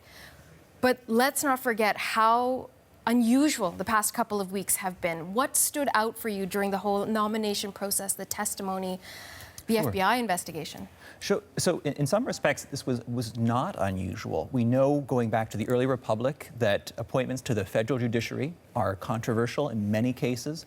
We have various precedents over the last several decades of highly contested nominations. So in some sense, this is politics as usual, because Supreme Court appointments are for life, and because the Supreme Court has a huge influence on the everyday lives of Americans and has big implications for the trajectory of U.S. policy. So that's, in some sense, the usual, right? What's exceptional here, what strikes me as exceptional here, is the speed. I teach a course in U.S. politics at the University of Toronto's Mississauga campus. We start out the course very briefly mentioning Cavanaugh. I explain how the Constitution provides the Senate for a role to advise and consent. And we were just in that initial lecture starting to get reports of Dr. Ford's allegations. By the next week, Dr. Ford had already testified, and it looked like he was headed for a speedy final vote. And then that weekend, an FBI investigation was started and wrapped up by the time we reconvened again the following Friday. And in fact, the procedural vote took place during lecture. It was the case where several students were visibly disappointed by the result. So I think what strikes me in all of this is just the speed with which we went from slam dunk nomination to serious allegations to FBI final investigation, it seems, and then procedural vote and final confirmation vote. And as we see now, within a few hours, it seems, of Judge Kavanaugh becoming Justice Kavanaugh.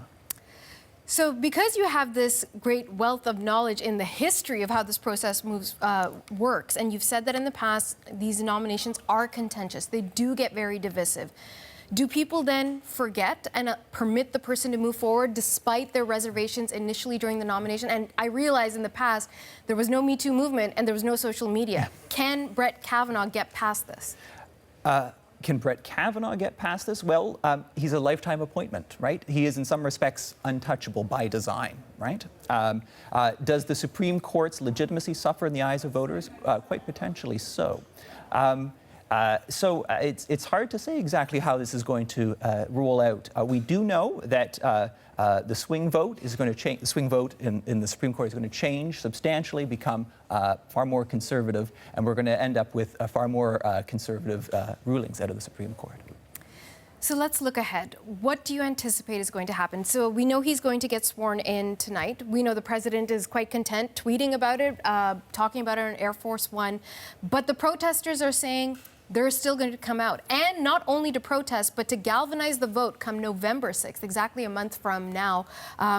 Is it going to continue to harbor all sorts of ill will between the two sides? So as a political scientist, I'm cheered whenever individuals become engaged in the political process, whenever they choose to become informed, to carefully weigh the evidence and to speak their mind, whether it's on protests on Capitol Hill or elsewhere. I think the alternative to this, or the caution I would mention, is that voters do not pay careful attention, right? So the protesters we're seeing today are important, and I applaud their participation in the political process, but they are not representative of a large portion of the American electorate. Those are voters who are myopic, who are partisan, and do not pay careful attention to politics. So the challenge, as we discussed earlier, is keeping this issue, the challenge for leaders in the Me Too movement and others of keeping this issue in the fronts of voters' minds is going to be significant for the next 4 weeks.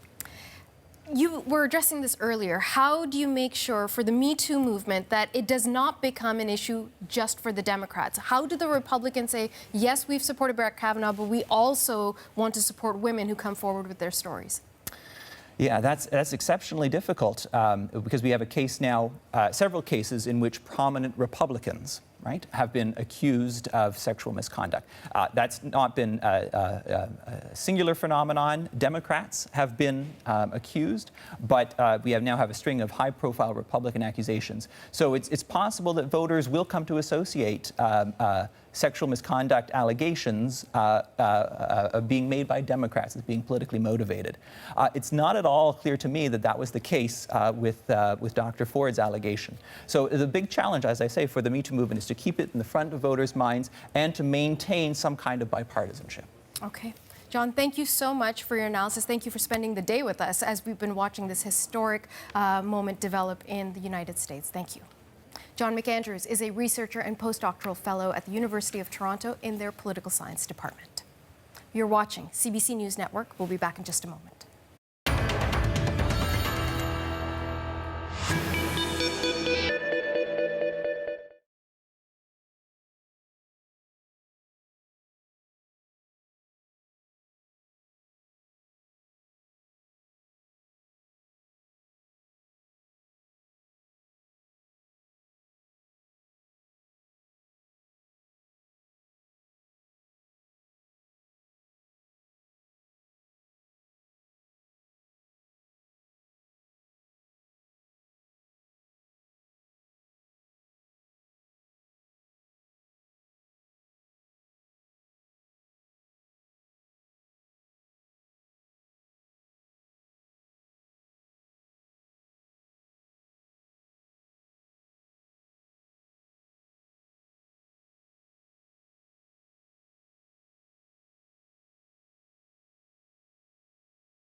Crowds booing senators as they leave and calling for them to be voted out of office in the November midterm elections.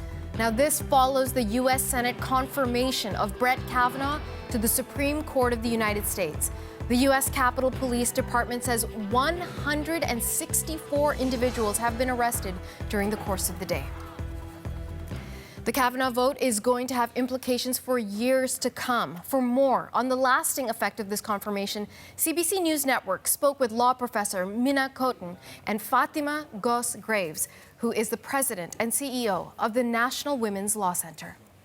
Well, it was her decision to testify, and I realized that she asked for confidentiality in the beginning of this process, but she made a decision, and a difficult decision, but she decided to go forward. And I think that the Democrats, there was a lot of lip service during the hearing to treating her with respect. But the idea that the Republican senators had to hire a woman to ask her questions is, I think, very telling to the degree that things have not changed that much since the Anita Hill proceedings. The most important thing that I think has happened is that Dr. Ford's testimony inspired so many other people to tell their stories. Over the last few weeks, people have written their senators, they have told their stories publicly, they have done it without shame, without blame, because they wanted that for Christine Blasey Ford, right? They saw that she was being attacked by the president, berated, called mixed up and crazy, and they wanted that for her. So you can't put that back in a bottle. In fact, I think what will happen going forward is that you will see the culture continue to move forward and to shift that in a way that will center survivors' experiences. And our institutions, including the Senate, that are out of step right now with where our movement is, with where our culture is, they will only seem further behind, and they will have to catch up eventually. Our confirmation process is fairly broken at this stage. The degree of partisanship is very unfortunate.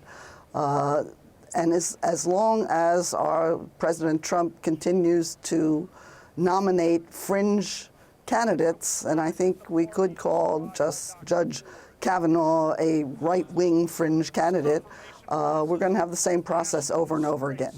But I think that this investigation of Judge Kavanaugh is going to continue. I don't think we're done with these issues, and I think the press may continue where the FBI has left off. That was Minna Koten, a law professor at the Brooklyn Law School in New York, and Fatima Goss Graves, president and CEO of the National Women's Law Center in Washington. Now, this is a look at the crowds and protesters outside the Supreme Court in Washington, D.C. Hundreds have descended on the U.S. Capitol to voice their concern about Brett Kavanaugh and his confirmation to the U.S. Supreme Court. We'll continue to bring you ongoing coverage on CBC News Network.